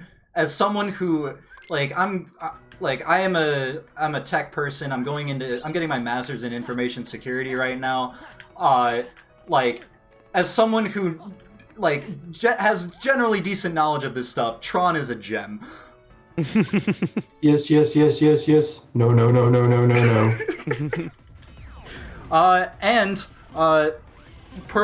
mean, we get a little bit of light cycle as well, which is not exactly the same as you probably have seen in the movie or on your flash drives on to play this game on your school computers if you were like me.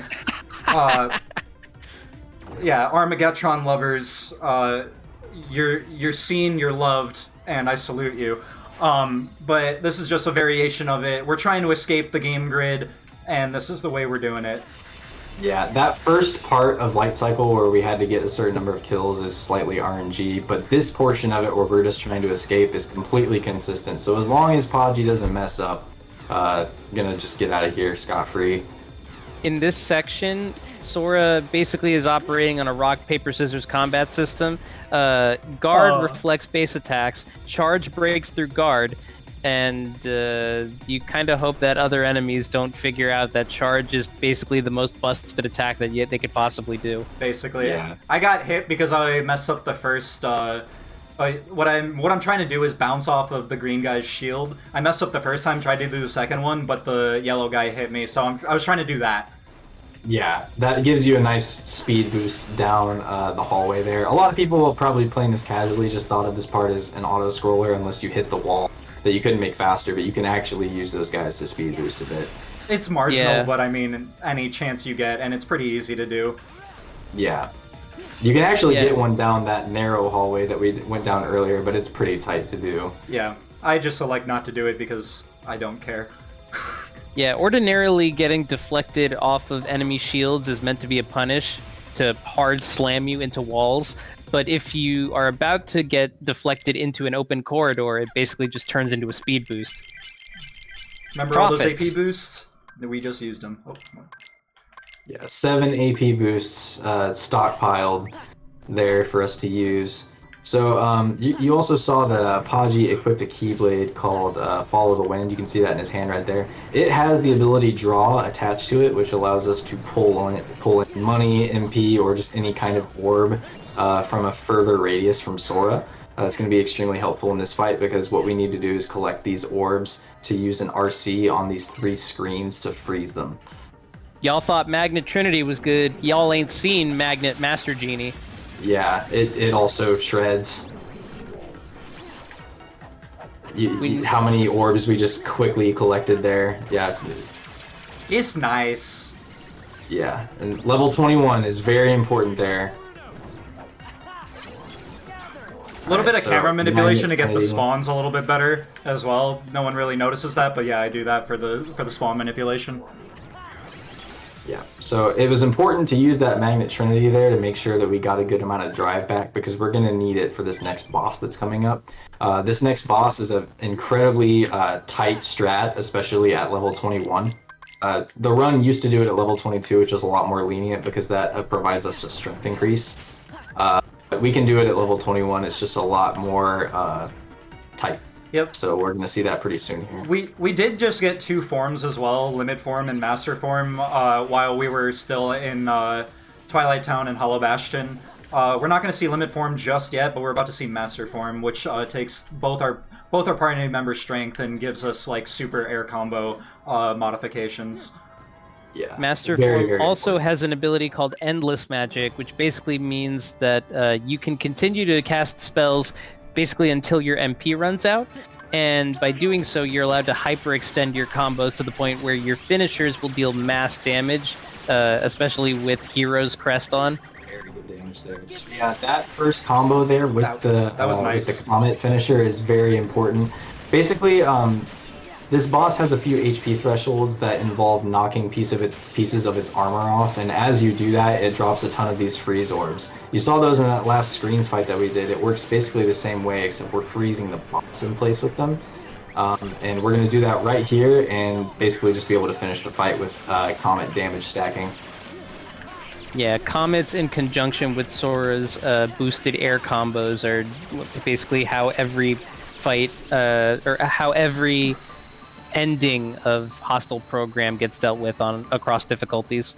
Yeah, if you don't do this strat correctly, the boss just runs away from you, and it's incredibly toxic. All right, now we've picked up the Photon Debugger Keyblade. I don't think beginner ends We up don't use using it. No Thunderstruck here. But now we are going into Hollow Bastion. We are now going to be encountering actual mob fights instead of just beelining it to the computer. Now we have Heartless and Nobodies in the mix. This is because the organization is now descending upon Hollow Bastion, trying to create havoc. We're going to try and deal with this fight as best as we can. Summon Chicken, get that Rising Sun to hit the grouped enemies, and I got a little hopefully- unlucky. Oh, yeah. So That's not all the relatively new Overnights strat. died. Yeah, this is a relatively new strat. The one that we did before used a lot more magic. We had to use an ether for that strat. This one can potentially be faster if it goes well, and it also saves an ether, but it can be a little bit finicky. 2 Armored Knights jumped at the very beginning of the fight, which messed that up. I could have done another magnet, but I didn't think about it too much. I just kind of went for it. Yeah, so this next fight is going to use Chicken as well. These dancer enemies are very annoying. We want to keep them staggered as much as we can, or at least pulled in by Chicken. He's not... Okay, now he's doing a good job. They have an attack that makes them invulnerable. Well, not invulnerable, but basically they get an infinite grab box, and if they hit you with it, it just wastes a bunch of time. And if you're on any other difficulty, you're at fear of dying, so you really don't want to get hit by that. Podgy dismisses Chicken Little there, Yep. does fire, finishing leap into a Magnet Trinity to not only regain drive for the next fight, but it also takes care of the dancers really nicely.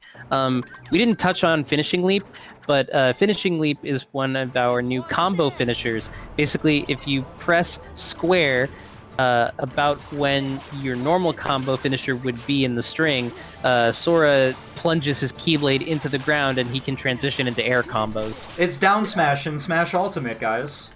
That's true. It is. Yeah, Yeah, so we're going to be using Trinity here for a pretty specific purpose. We want to take out a bunch of these clones with it. We need to make sure that at this point I we're get at to do less the than good finisher. 5 clones alive. Yeah, and he got a bunch of hits here for really good damage, so we get to get a pretty fast fight. Gonna go into a Limit Form combo. This is our first time seeing Limit Form.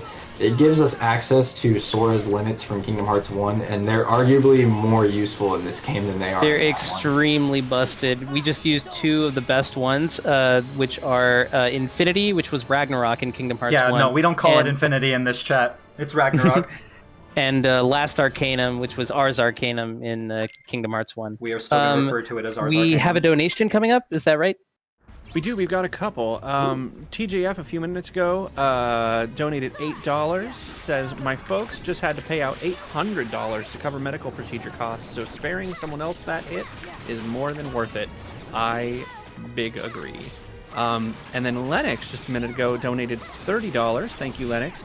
Lennox discovered that they can circumvent their timeout by donating money and making me read comments. That's and amazing. for our new viewers, I am a corrupt tyrant mod. $50, and I will time out whoever you want. I will time out myself.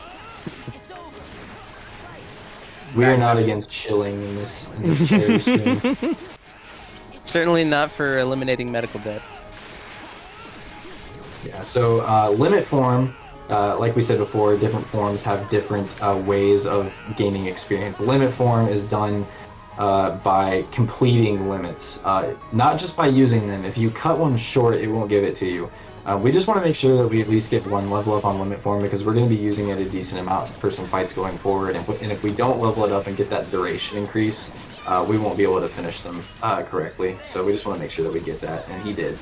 Limit form is also the only drive form that Sora has access to when he doesn't have any of his other party members around. So in these Final Fantasy team-up sections, being able to use your drive gauge to not only deal with enemies extremely quickly, but also gain limit experience, just kind of helps us kill two birds with one stone. Yeah, and that limit form is an option that is only available in the final mix version of the game. It is not in the original release. Yeah, What's so interesting about limit form, additionally, is that in sections where Sora does not have access to any of his other party members, or going into limit form does not increase the anti-point total. We'll talk about anti-points a little bit later in the run, but for now, all you have to know is that the game has an internal punishment for doing drives too much, and that is to turn you into a specific form called anti-form. We've routed the drive usage throughout all of beginner so that we encounter anti-form basically no times other than when we plan to do it later in the run, and we'll kind of go more into anti-form later on. Now it's Thousand Heartless fight. Yeah, so this fight, on beginner, it's not necessarily too scary in terms of death, but it can still waste a lot of time. Well, you can it's die. Very easy to get. You can definitely still die here. Yeah, you can die. It's just a lot more rare. It's generally just more like you go around looking for these bots to get their RC, and none of them want to spawn. This RC from these bots is 100% the quickest way to deal with all these Heartless. You can see that Podgy is actually aiming this laser to kind of go towards where we can't see on the screen, and the reason for that is because more of these enemies are actually spawning in where we can't see them off screen, so it's a bit of a manipulation to make sure that we get as many kills as we can with this. Yeah, not every enemy is loaded in, as you can probably tell, so we're just manipulating spawns and using everyone's favorite mid-2000s YouTube series to kill everything. Yeah. It's the laser collection. Dr. Octagonopus. There hasn't been the need for it yet, but you can actually cast Thunder on the surveillance bots to instantly render them docile and proc their reaction command. Podgy hasn't needed to do it yet, except now, because the fight has just been really good. They've been very generous with the RC. Yeah, that was a really good. Oh yeah, perfect lineup there. Really, really good. That was a good fight. Nicely done. Wow, an hour 43, and we are already past 1K. Yeah, so Hollow Bastion 3, which we just completed there, is definitely one of the highest skill-intensive splits. So to be past that looking pretty good is very nice. Yeah. First we gotta do some recollection of things that are happening. A lot of lore was just dumped in that. Like, basically in the game, a lot of stuff hit the fan, and now things are gonna die down a little bit as we go into our second visits, as we finish out all these worlds before things really ramp back up. Yeah, we're gonna restore as much peace as we can to the Disney worlds before we deal with the Kingdom Hearts exclusive only areas. Yeah, so we're taking a pit stop here at Beast Castle. We're actually not going to finish this entire world right now, but what we are going to do is go far enough to get the Keyblade that we get here, called Rumbling Rose. Rumbling Rose is incredibly important to beginners specifically because it has the Finishing Plus ability attached to it, which allows us to, what it says on the tin, use an extra finisher in our combos, which is really, really important to maximize damage. It's also stronger than Hero's Crest. Hero's Crest has a +4 on its strength, and Rumbling Rose is a +5. But a 0 magic. I'm gonna enter and exit this room 2 more times for manipulating a special Heartless called a Bulky Vendor. Because we didn't get it there, we just had to enter the West Hall a total of 3 times. And it changes the memory address of the bulky vendors to force them to spawn in every other world where it can spawn. And we want them to spawn in Halloween Town specifically because of its because of the battle level. The experience you get, oh my goodness, the experience you get from bulky vendors is based on the battle level, and because Halloween Town is the highest battle level, it gives us the most experience. So that's when we do that. Yeah. Originally, back on that screens fight that we did in Space Paranoids, you would grind to level 22 there and not use the bulky vendor, but since we don't do that anymore, we need it to make up the experience that we lost. Yeah. And it's a net positive on being faster on monitors and taking the couple seconds it takes to manipulate and grab a bulky vendor later. So it's faster. Yeah, and we already see the immediate value that dealing 2 finishers can do. Critical mode and level 1 have access to that already from the get-go, from the very beginning of the game. But now that we have it on beginner mode, it's already starting to pay dividends. All right, this is a fight right here. I'm gonna let Boot talk because he's been labbing this fight. Yeah, so this fight, there's a lot going on here, and it would take a while to really get into the intricacies of it. But basically, this boss, after you stagger him a certain number of times, he will teleport away. And we want to keep him stationary in this corner. So we're going to do specific combos on him to get him right up to that threshold where he would teleport, and then just use Blizzards. For some reason, Blizzard, even if he's been pushed to that stagger point, holy crap, dude, that damage is insane. Okay, anyway, yeah, so even if we get his stagger count to the point where he would teleport away, Blizzard just keeps him in place, and that fight was insane because his damage from that comet was crazy. Yeah, so that's where Endless Magic came in. I just kept using Blizzards to just get to where I liked his damage, and then just use my final finisher. Yeah, that is very rare to see that incredible of damage from that comet. Basically, that one teleport that he did is one that we account for. You basically just want to do as much damage as you can to make sure that you have enough time to finish the fight while in Master Form without losing it. Because if you lose Master Form in the fight, we won't get to use Genie for these next fights with these gambler nobodies that we have to do. They stole the Aztec treasure, and it's made bad things happen, so we have to go get the Aztec treasure. The good news is there are only 4 gamblers that we have to defeat in order to reclaim all of the treasure. We're going to be doing that as best as we can with, Magnet and Genie combos, but also with an ability that we earned from defeating Grim Reaper the first time called Horizontal Slash. It is an aerial combo modifier. It kind of does this little side-to-side swipe. You slash horizontally! We'll be seeing it used a lot in Grim Reaper 2, but there is a unique quirk that happens if you change Genie's form while using Horizontal Slash. It basically allows you to infinitely use Horizontal Slash, despite the fact that you're, without any air combo pluses, allowed 2 of them max.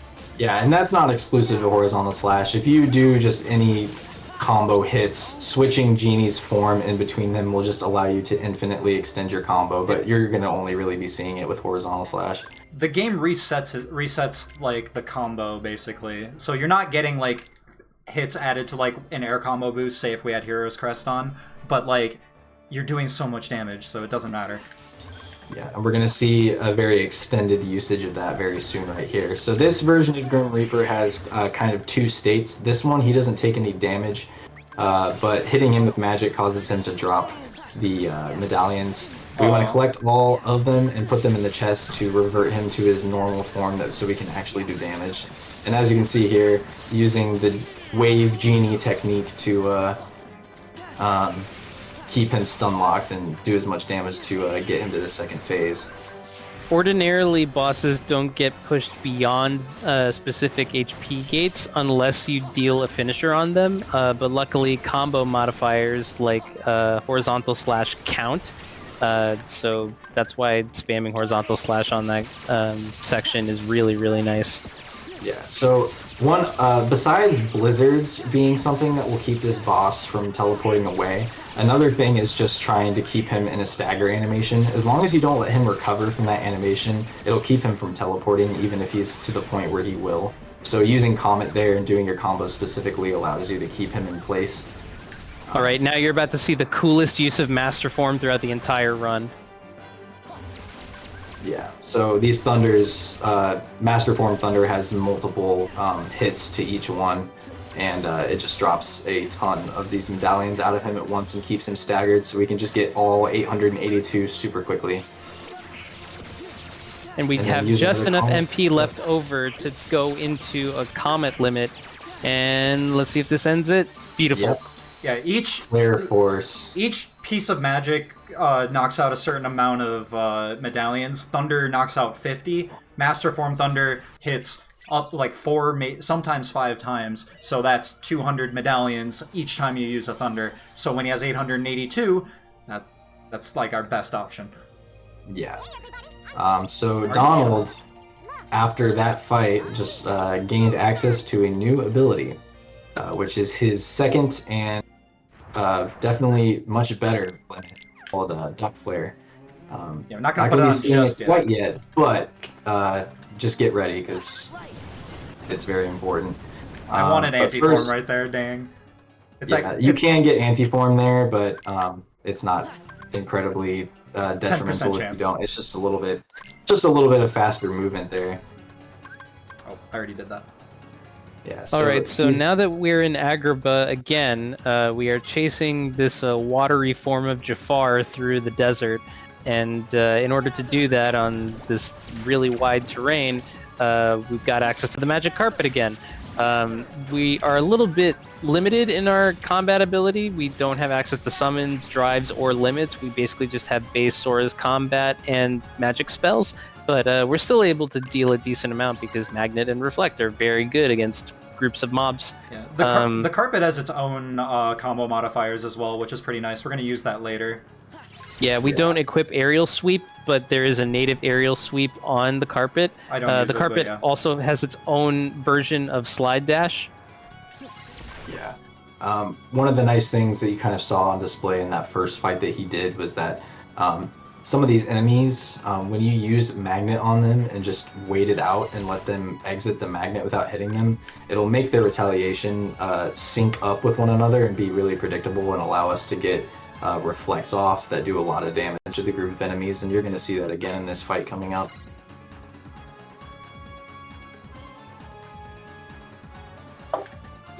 Alright, Yeah, we're so going to now the finishing leap here. Okay, this is fine. Yeah, that Magnet in the air should catch those fortune tellers. They drop down to Sora. We go Reflect, Magnet, Finishing Leap. That takes care of them. Podgy has just enough time to throw an Ether to refill his MP, does another Reflect, Magnet, Finishing Leap, and when he's in the air is able to take out what's left of the Crimson Jazz's HP. Now we're doing the switches minigame. Basically, there are 3 switches. One of them is coded to Thunder, one of them is coded to Blizzard, and the other one is coded to Fire. We want to cast the appropriate spell and unlock the last area that we need to walk into before we start the final auto-scroller section for this particular zone. I think we're doing the plot of Aladdin 2 right now. As long as we're not doing the plot of Jafar needs glasses. Aladdin 4, Jafar may need glasses, the best one. My split name. All right, Podgy, if you don't get the 42, I'm dropping out of this call right now. All right, I stay in. Let's go. It's a meme among the community. If you get less than 42, then your run's invalid. You are bad, and you should feel bad. It's like Bonkless in 1FM. I don't know if Rye Guy got Bonkless. Can someone confirm? Alright, so now this is the last auto-scroller section of the carpet minigame arena. Well, not the last time we'll see carpet, but definitely the last time we'll have to use carpet. Here. You were bonked? No. We're going to try and smack all of these smaller Heartless into the wall to instantly kill them. And Podgy is going to strategically save some Heartless left alive so that he can hit them into Fat Bandits, which are hiding in specific towers. The reason he wants to do that is because Fat Bandits drop a lot of experience points, and we are trying to hit level 30. Well, we're not going to hit 30 yet, but we'll hit it on the bulky vendor. Yeah. Experience generally isn't too tight here. It's not super pertinent to kill the extra Fat Bandits, but it just gives you a little bit of extra insurance. Yeah. Yeah, you see that Podgy waited to smack that fortune teller so that he could send it flying. Yeah, the fortune tellers in this are pretty irritating to try to hit. They like to move up and down a bunch and make intentionally make it a little bit difficult for you to hit them because they're the ones that give the bigger amount of experience than the smaller fodder. But Podgy made quick work of them. Yeah. They all spawn basically the exact same way every time, so... If you get hit by one of these dirt piles, the run's dead. You know, you can get hit by... if you haven't taken any other damage up until then, if you get hit by one of the dirt piles, it's pretty much impossible to get hit by a second one and die. Yeah, you get your iframes for long enough. So we're not going to completely finish out Agrabah yet. It's important to hit level 30 before we actually complete the boss of that world, so we're going to go over and do Halloween Town first. Yeah, we're going to swap in Donald for Jack there because we want to take advantage of Group Trinity in this next fight. We're fighting Lock, Shock, and Barrel without them using Heartless Bodyguard. Yeah, so we're going to make quick work of this fight with a variation of the Meat Grinder. Ultima's kind of the true Meat Grinder, but Major Drive does it pretty well as well. It's the Kirkland brand version of it. The Kirkland brand! It's... Ultima only works in certain situations. Yeah, it's very position independent. Yeah. Yeah, I'm gonna swap in Jack here. Or no, you don't actually do that. I don't have to, I do Genie, remember? Yeah, he does the man strat here. The man strat. It went wrong today. It was so bad. Alright, so this is Podgy... working around the Folga vendor. Yep. Yeah, you use the RC on that merry-go-round to spawn all the Heartless. That causes the bulky vendors to appear, and all you need to do is get the very first RC, and then you should be fine. Using the other RCs gives you better drops, and I think more experience, but you only really need the same first experience, better drops. Yeah. 2,500 experience just at the pop there, so enough to get us to level 30 pretty easily. So this fight right here, these White Knight Heartless are all holding presents that we need to collect. You saw Podgy put draw on in the menu before this to make sure that we quickly collect them, because these Graveyard Heartless that just spawn in, if they grab any of the presents, it's bad news, dude. Yeah, I have to do like multiple Magnet Arcanas, and it's just waste time. We don't want to lose time. My Lord and Savior is Sanix, so I want to go fast. So here's the most RNG part of the run, pretty much. We're going to try to shoot these present boxes to up our score that you can see in the corner there. The bigger boxes you shoot more times and they add more to your score. We really want to see some green and gold boxes. Yeah. And the kids will spawn in here to try to hit the boxes away. There's our first green one, thank God. There's a gold box. Oh, another one. There we go. That's what we like to see. That's it. Yeah. Let's go. Nice. Very nice. Yeah, very good. Yeah, you can, if Barrel spawns in and is there for a minute before you finish that, you know you got bad RNG. Yeah. Shout out my alma There's mater. absolutely nothing you can do. Like that, it truly is no extra skill that you can do to save more time in that section. It's just you either get big presents or you don't. Yeah, it's completely random. Duck flare. Duck flare, so yeah. this is going to be our introduction to Duck Flare. For some reason, so Duck Flare's finisher attack does that instant, constant barrage to a single enemy that you're targeted on, and using that along with Sora's attacks does that damage stacking effect very well. And for whatever reason, in only English releases of Kingdom Hearts 2.5, that finisher lasts for considerably longer. If you play the Japanese version of this game, it's not going to do that. For some reason, it's English only, and it's been that way since the PS3 version. So we're using it 3 times in this fight just to completely shred it. It's really good. Combined with the damage stacking that occurs from aerial spirals and aerial dives, you can wipe off a bar and a half of health in one Mega Duck Flare. It's nice. Pretty broken, but it's not so centralizing. We're going to see it used a lot, but we're still going to be seeing a lot of our other tools used in conjunction with it, as well as individually. On top of being level 30, we also got another Keyblade, Decisive Pumpkin, that gives us combo boost, which makes this fight even better.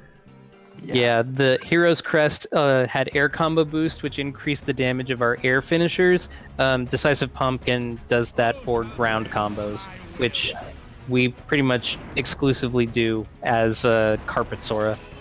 Yeah, so level 30 gives us that strength increase, and yeah, combo boost just adds more to the fun here.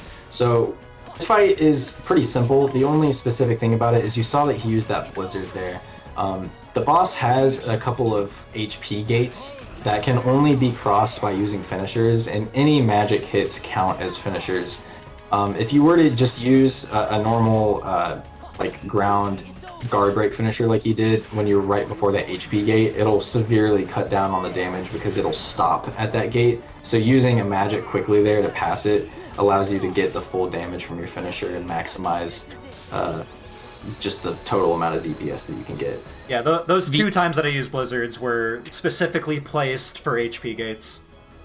Viewers that may have had some savvy about Kingdom Hearts 2 mechanics might have noticed that Podgy deliberately turned away after dealing a combo finisher on Genie Jafar in order to specifically do a slide dash native to the carpet. That's for extra damage. It's really, really important that you maintain that. Yeah, it has like 4 or 5 hits. And while we do... Sorry, go on. We've finished that arm of the second visits of Disney Worlds. Now we're coming back into the Beast's Castle. We're going to close this out by defeating, I think, our second organization member of the game. We beat Demix in Hollow Bastion 3. Here we're going to be defeating Zaldin, but first we have to take out his specific nobodies, the Dragoons. They have lances, and they have dropped the RC that we're going to be taking advantage of in his fight. It's called Learn. If you press triangle on it, your attack command changes to the jump command, and it causes Sora to do basically that spear drop that you saw from the 3 Dragoons on that last wave. Yeah, you really want to see the meat grinder finish the fight there. Had to use the finisher for Trinity there to clean it up, but Dragoons if you suck, get really okay? good positioning, yeah, well, it happens. Yeah. So Valor Form, got at the very beginning of the game, but we're still going to see uses for it. We have our 2 strongest Keyblades on Valor Form right now for that. Yeah, because of that. Valor Form actually has an inbuilt reaction boost as well. So it's stacked with the one that we equipped earlier, these jump... so the Learn part of it is the actual RC, but that transfers over to the jump. It allows us to do more damage with it, even though the jump isn't technically a reaction command. Yeah, so we level stack a bunch of 30 these to do damage. Level 30 strength, our 2 strongest Keyblades, and now Duck Flare, stacking it with the aerial dives and aerial spirals to absolutely decimate Zaldin. That goes out to 8-year-old me struggling on Zaldin, like all my other homies that... Well, not 8-year-old me. How old was I when this game came out? 11-year-old me. Yo, shout out to the moment where you clapped that fight on level 1 itemless. That was real hype. That was fun.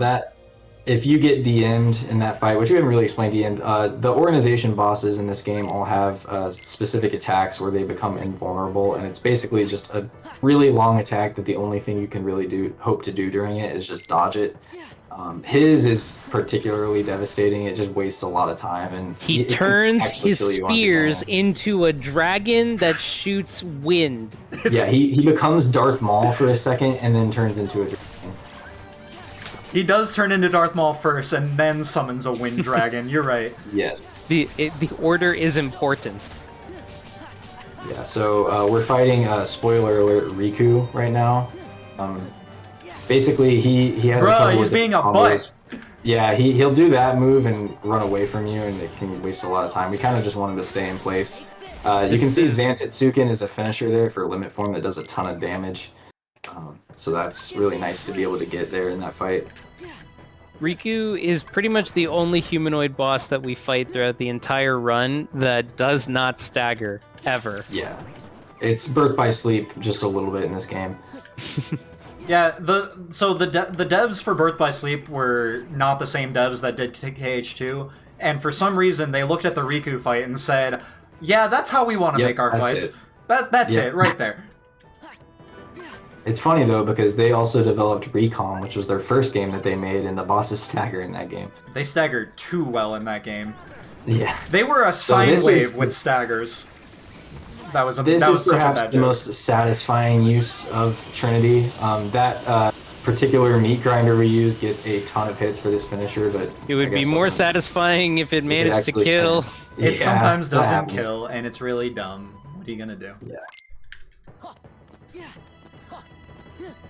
Yeah, the enemies don't get pulled. They get pulled into the magnet just right enough to make the fight slow. We're gonna have one round of nobodies. These are the snipers. These are the nobodies belonging to Zigbar of the organization. We aren't gonna be fighting him. Instead, we're going to be fighting a possessed Chinese dragon. But this is gonna be important for when we later encounter them in Twilight Town again. Yeah, Zigbar literally told us look over there and then ran away. Yeah. It's the funniest part of this whole world. Alright, so this next fight, it's pretty satisfying to watch the amount of damage that we get with this Valor form usage here. If he doesn't fall off. Yeah.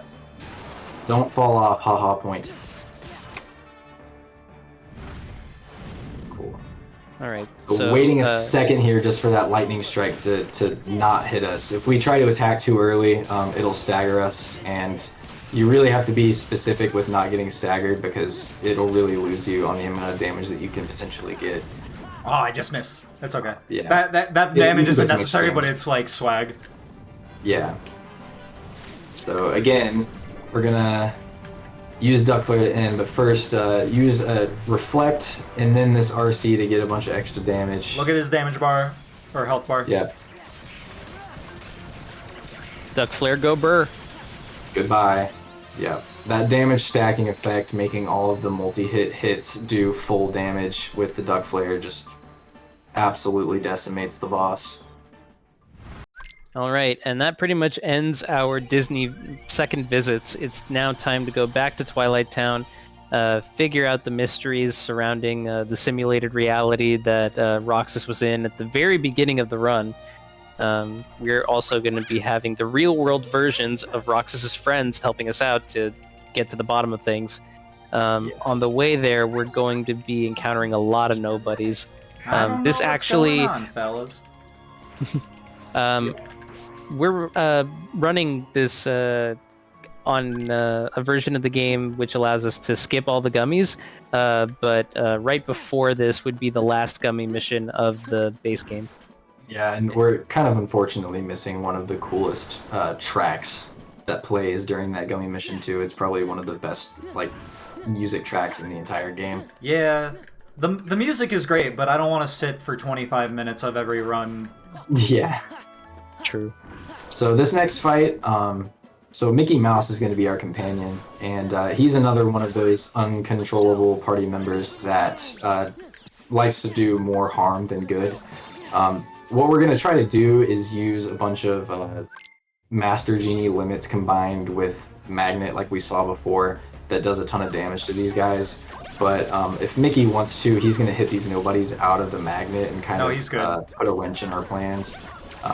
You know, he can do it at any point, so we're just going to hope that he stays away. The reason that we're jumping and putting these magnets high up in the air is just to try to keep them as far away from him as possible.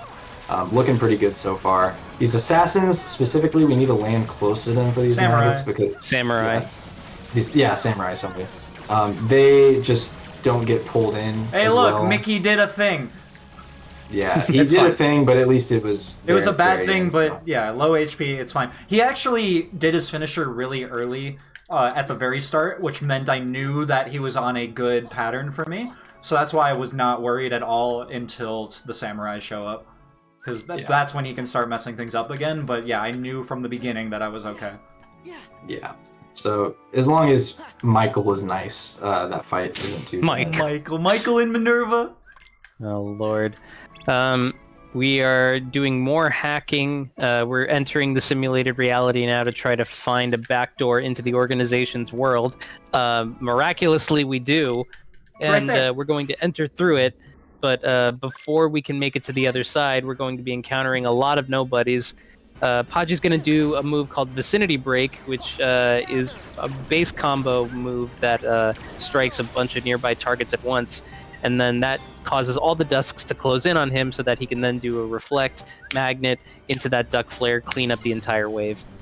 Yeah, so this, again, another instance of an uncontrollable party member that actually can do a really good job helping us sometimes, but also can decide to make the fight slower too. He's kind of a jack of all trades in that respect. He's kind of being nice right now.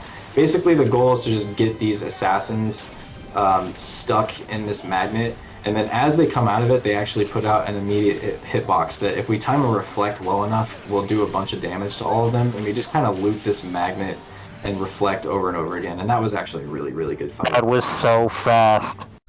That wasn't my fastest, but that was really good. I'm happy with that. Yeah, Axel was pretty nice.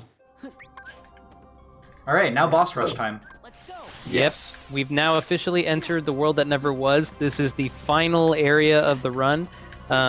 Every single major fight is going to be a boss fight. We're basically just going to be taking out the remaining members of the organization, starting with Roxas, except now he's hooded and taking us to the Station of Awakening. He's really angry. Yeah, so this strat's pretty cool. You might have seen in some older showcases of this run using a strat that involved looping him with Thunder. But this one doesn't use any magic outside of Reflect. The old strat used Ether. This one actually saves one. Basically, what you can do is just Reflect through his retaliation here, and if you time it correctly, he'll get hit at that very specific time to be able to aerial recovery back to him and get an extra Reflect, and it just does a ton of damage to him, and we can end the fight in limit form using a Ragnarok. The reason that we want to end this fight in limit form is because now we are going to be fully utilizing anti-form. The reward we get from defeating Roxas is the 2 become 1 Keyblade, and it has the ability Light and Darkness. Light and Darkness basically transforms all your drive transformations so long as you have 5 drive gauge starting out. And it basically makes it so that your transformations are either only final form or anti-form. Anti-form is encoded as a punishment for overusing drives. Basically, any successful use of drive in a battle increases the anti-point counter by 1, unless there's a specific fight you're using it in which has like an anti-point multiplier. And once you have the anti-points over a specific threshold, the next time you use it will have an increased likelihood of going into anti-form. You generally want to keep the counter under, I think, 4, so that the probability remains 0. But we've been using it so often now that it's incredibly likely for us to happen during these next few fights. So in order to prevent it from happening during a fight, we force it to happen on the way to this first boss after Roxas, so that our anti-point counter is now 0 and we're free to use our drive forms again like we were throughout most of the other run, because once you use anti-form, your points are knocked off by I think like 5. You get knocked down to It's 0 5 each unless time. it's a forced room transition, like where you lose your So- party members. This is Zigbar. We're finally fighting him. He's the one that controls the sniper Heartless we saw earlier. This guy is another one, just like pretty much all the organization members, where we are going to make sure that we do not see his DM attack because it wastes a lot of time. We're going to do a very specific strat here. Using Valor Form again, we want to make sure that we stagger him there. It's very important to make sure that he doesn't give us a blue laser attack. And we're going to yet again see Duck Flare here to just get a bunch of damage stack at the end Oh, I here and fucked up. finish the fight. Oh, it's fine. Oh, okay. Oh! Wow, you got lucky. Yeah, I got lucky. Yeah, so Zigbar teleporting there in the middle of the Duck Flare combo would have potentially been a sign that he was going to go into his DM, but sometimes he just gets caught by the Mega Duck Flare out of the teleport, and you can continue to go unpunished. Yeah, I did The game I did the was wrong nice. input. I did one wrong input and it almost killed everything. Yeah, that fight is very tight. If you do drop one singular input like that, you can lose a lot of time. Yeah.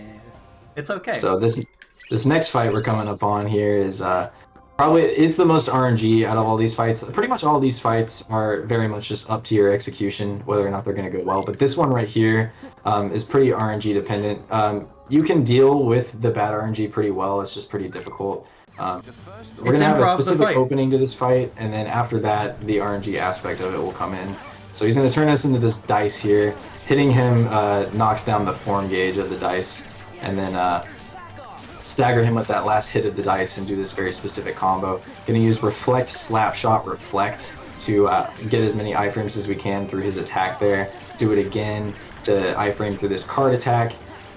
And then at this point, he's going to retaliate again, do this combo, and now this is where the RNG starts. So he has 2 different attacks that he can possibly do anytime he retaliates here. One is what he just did there, which is jump with the cards. The second is this mini game here. This is the one that we want to see the most because we can just reflect the attack part of the mini game instead of doing it to get some damage. And if we can just loop this over and over again, that's kind of what we want to see.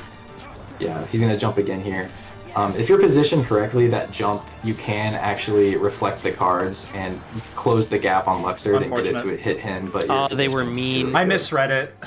That's okay. I just have to do so- that. Yeah, you just have to use that reaction command and just Bro. hit him out of it before he can attack. Yeah, he's being a little bit mean here, using the jump. He's gonna want to be careful of what Luxor does next here. What? Oh, man. Couldn't get the DM skip. No, that's not a thing! That was dumb! Yeah, that was- he didn't stagger. That was very interesting. It's fine. Whatever. But what was that? He what? Yeah, that didn't make any sense. So ordinarily, Clip, please. ordinarily what happens when you try to go for the DM skip is that you want to carry a Reflect into Trinity so that you can whittle down Luxord's time gauge down into the red, and then you can do a couple of limit form combos to close out the fight. Miraculously, he somehow did not stagger by the time that the Trinity was whipped out, so the Kingdom Hearts 2 Final Mix best game. Yeah. Yeah, that's not supposed to happen like that. I'm very mad. The good thing though is that we didn't have the worst case scenario happen, which is lose drive, because Yeah. we really want drive for this fight. It's very important that we come into What this am I fight doing? with at least 4 drive gauge. Yeah, we're going to be using Master Form and Duck Flare to its full potential here. This DM is probably the most time-consuming one if you get it again. He started out the fight there in that Berserk phase. He's mostly impervious to damage and stagger when he's in that phase. You have to use the RC on him to get him out of it. Gonna use a Duck Flare here to get a bunch of damage and then do some very specific Master Form combos here to get him to retaliate. Gonna exit Master Form here. Do a Reflect, Slap There Shot, we go. Reflect into a Duck Flare, and that's going to help us finish off the fight before he gets the chance to Berserk again. What's important Ooh. about that fight is that you saw that Podgy was not pushing Syax too hard. That's because he had a Claymore spawn behind him, and if Mega Duck Flare targets or if there's a Claymore out when Mega Duck Flare is also hitting Syax, it will try to target that Claymore as well, despite the fact that the Claymore does not have an HP gauge. Yeah. I don't have 3 drives, so I just have to do this real quick. That's yeah, fine. we want to use Wisdom Form for movement here, so if you don't get 3 drive at the end of that fight, which is actually pretty difficult to end up with. Somehow my cursor went onto drive, so I wasn't doing aerial spirals, so I wasn't doing attacks quickly enough, but I recovered it. It's just I didn't get the drive that I wanted. Yeah, that finishing leap was crazy. It like hit him at the edge of the hitbox. Oh yeah, no, I didn't want to bring attention to it, but yeah, that was silly. Yeah. Planned, calculated. Yeah, I do that all the time, guys. It's because I'm bad. No. All right, so now we have reached the final member of the organization. This is Xemnas. He's going to start out his fight with a kind of command grab on Sora. As long as those 3 nobody sigils are surrounding him, Sora's HP is going to continue to drain. So you want to trigger the RC that dispels them as quickly as possible, and then you want to see the final of these 3 RCs, which deals the most damage possible on Xemnas during this opening section. Yeah, so after this, he's going to air combo him off of this building here. We really want him to get him off. We want to get him off of the uneven terrain here. And then what we're going to do is do a series of reflex, slapshot, reflex. For the first few of these, you can just loop this over and over again. He's going to do it one more time and then do it into a guard break. Yeah, and then a full combo. Throwing an ether just to make sure he doesn't run out of MP here. It's very important that we are able to reflect all of his attacks. Looking pretty good so far. Reflect, slapshot, reflect. Yep, and in the fight in limit form. If you don't end the fight right here, he will actually do what he did at the very beginning of the fight again. That rude bite. Yeah, he is doing it here, but you can actually iframe through this with dodge rolls. And we can actually get him to come up over the stairs here, and as he's falling, he becomes vulnerable again. It lets us skip that building RC. It's fine. May not have been the cleanest fight, but it's always a good time to show people the backups. Yep. Yeah, that backup is weird, but it's nice that it's there. All right, so now we are going into the final fights. This is pretty much like the last 10 minutes of the run, so we'll be coming up on time pretty soon. Podgy is presetting his menus right now during this RC, where we basically just cut through buildings raw as hell. Yeah. Going to be cutting through some more buildings up here. I guess we have a little bit of time for donations to be read, if there are any in the queue. Oh, guess that answers the question. Nothing in the queue that hasn't been read out. Okay. However, it is an excellent opportunity to remind folks what we're raising money for. We are raising money for RIP Medical Debt, which is an organization that purchases past due medical debt in much the same way that a for-profit collection agency would. They buy debt at incredibly discounted rates, literally a penny on the dollar. But then, unlike a collections agency, instead of hounding people to pay that debt, they just throw it in the trash can. Which means that that's what the collection agencies could do too, and no one would notice. But we live in a society. So what that means for us is that every dollar donated to this event and then passed on to RIP Medical Debt erases $100 in debt for somebody. So we have raised a little bit over $360 so far in the event. That means we have eliminated $36,000 in debt. So if you have even just $1 to spare or $10 to spare, you could make a huge difference in somebody's life. So if you have a little bit you can spare, that would be wonderful. If you don't, also wonderful. We appreciate you just being here. Tell your friends, especially if they're rich. But yeah, thanks everybody for hanging out. Please donate if you can. We have a lot of incentives still to come, some polls that are running. So check those out and enjoy the runs. Yeah. So this here is Engine Core Fight. Genie is going to be out here in full force. Yeah, he takes a really quick care of that Berserker nobody that spawned. Yeah, basically after dealing a certain... It's kind of weird. Magnet deals a bunch of extra hits to this thing, and dealing those hits causes those waves of nobodies to spawn in quicker. You have to take them out for this thing to become damageable again. Using Duck Flare there to be able to get a bunch of our drive back and then finish this off in Valor form. we want to start out the next fight in Valor form. So I got unlucky. I don't want to do it that way, but 2 creepers survived, and that made me uneasy, so I went and did the backup. yeah. So this is Armor's in this one. We're going to make pretty quick work of this. I'm going to use this finisher to iframe through that Zaldin spear attack that he's stealing from Zaldin. Alright, good. Podgy made it past the HP barrier. Once the spear drop is over, it's possible for Armored Xemnas to do one of 2 things, either summon water clones or bring out Axel's fire chakrams. If you go past the HP threshold, he should always summon out water clones, which allows us to do, the consistent version of the strat. Dragons in this. Blue Eyes Everyone's White favorite part Dragon of the run. in attack mode.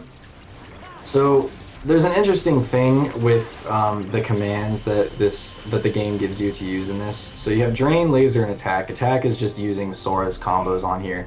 Drain sets up a barrier that absorbs enemy lasers and allows us to build up the energy bar that you can see to do that mega laser attack that you just saw Podgy use. Laser allows Riku to shoot lasers from this aircraft thing that we're piloting.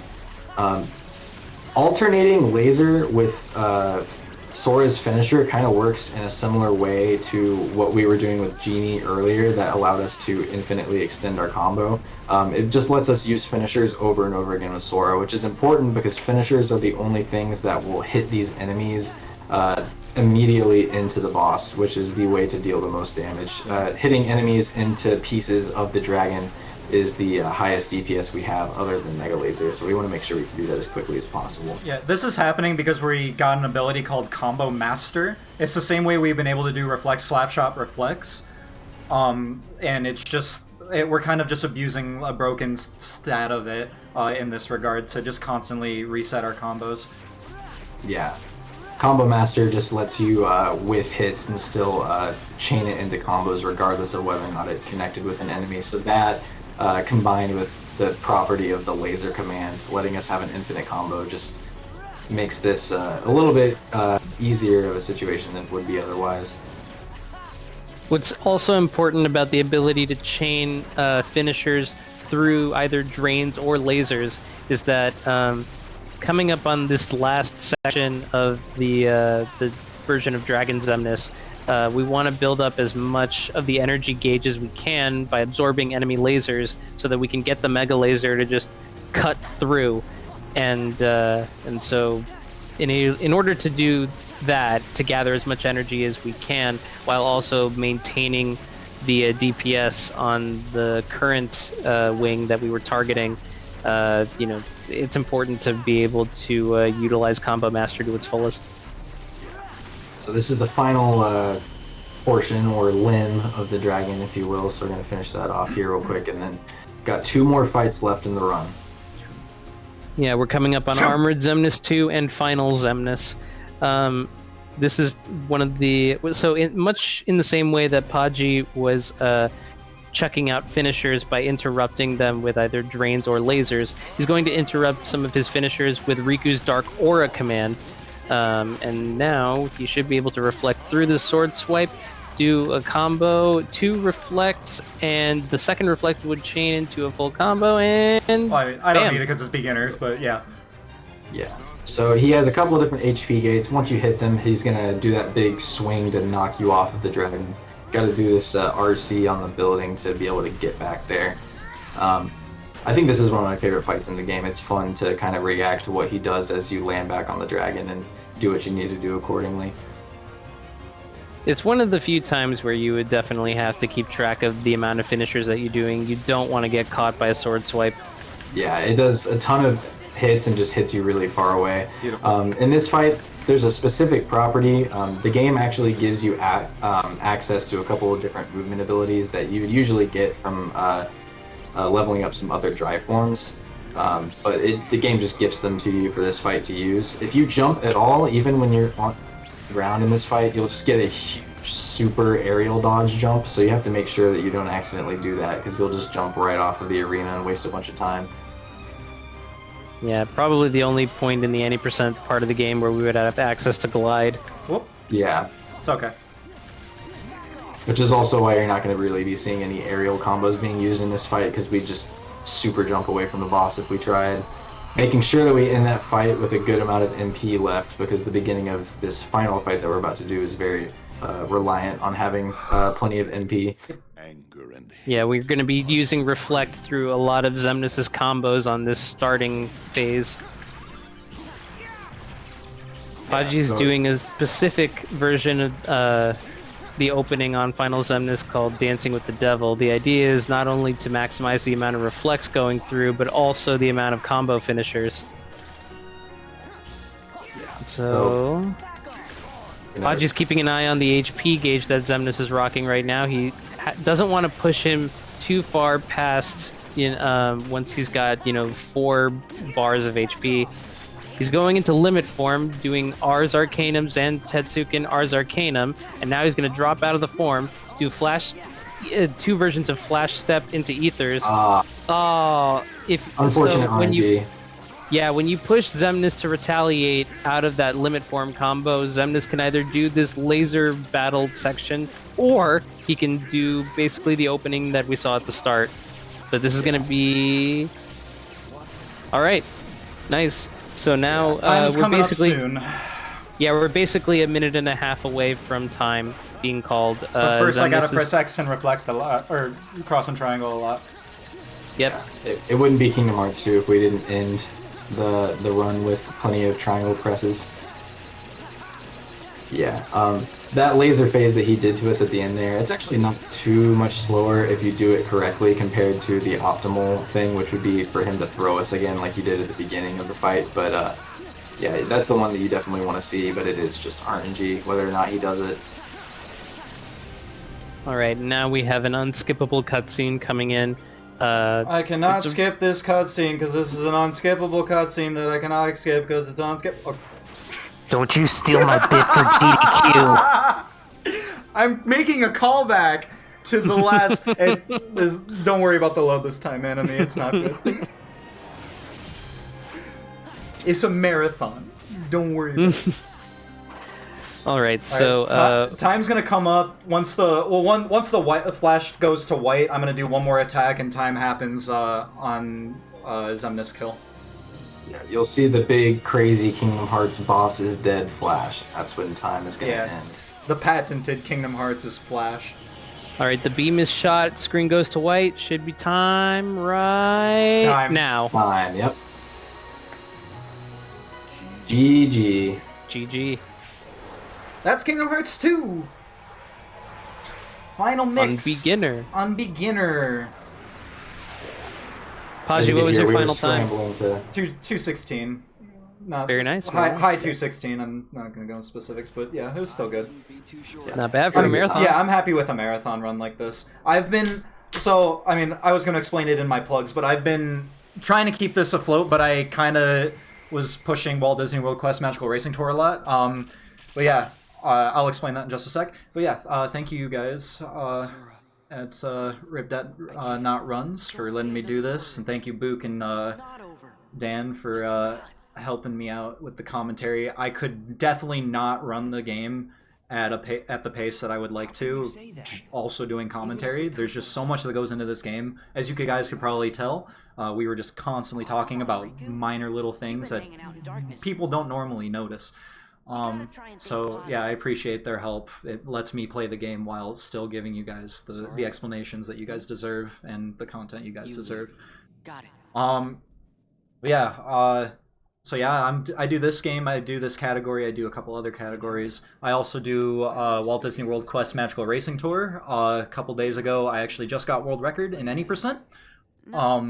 And I'll be racing that with Passeray and Bandit Yoshi tomorrow at 6 p.m. Eastern, 3 p.m.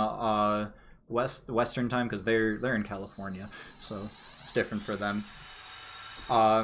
And yeah, I'm also doing a couple things with other Kingdom Hearts games. My goal is to learn every Kingdom Hearts game in some capacity, like the speedrun, and I'm going through Birth by Sleep right now.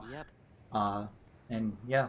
So that's all I've got. Thank you guys very much. I'll see you guys tomorrow and in chat. All right. Thanks so much, y'all. We are going to be back in just a couple of minutes with Mutsky and Jackie Chan's Action Kung Fu, so stick around.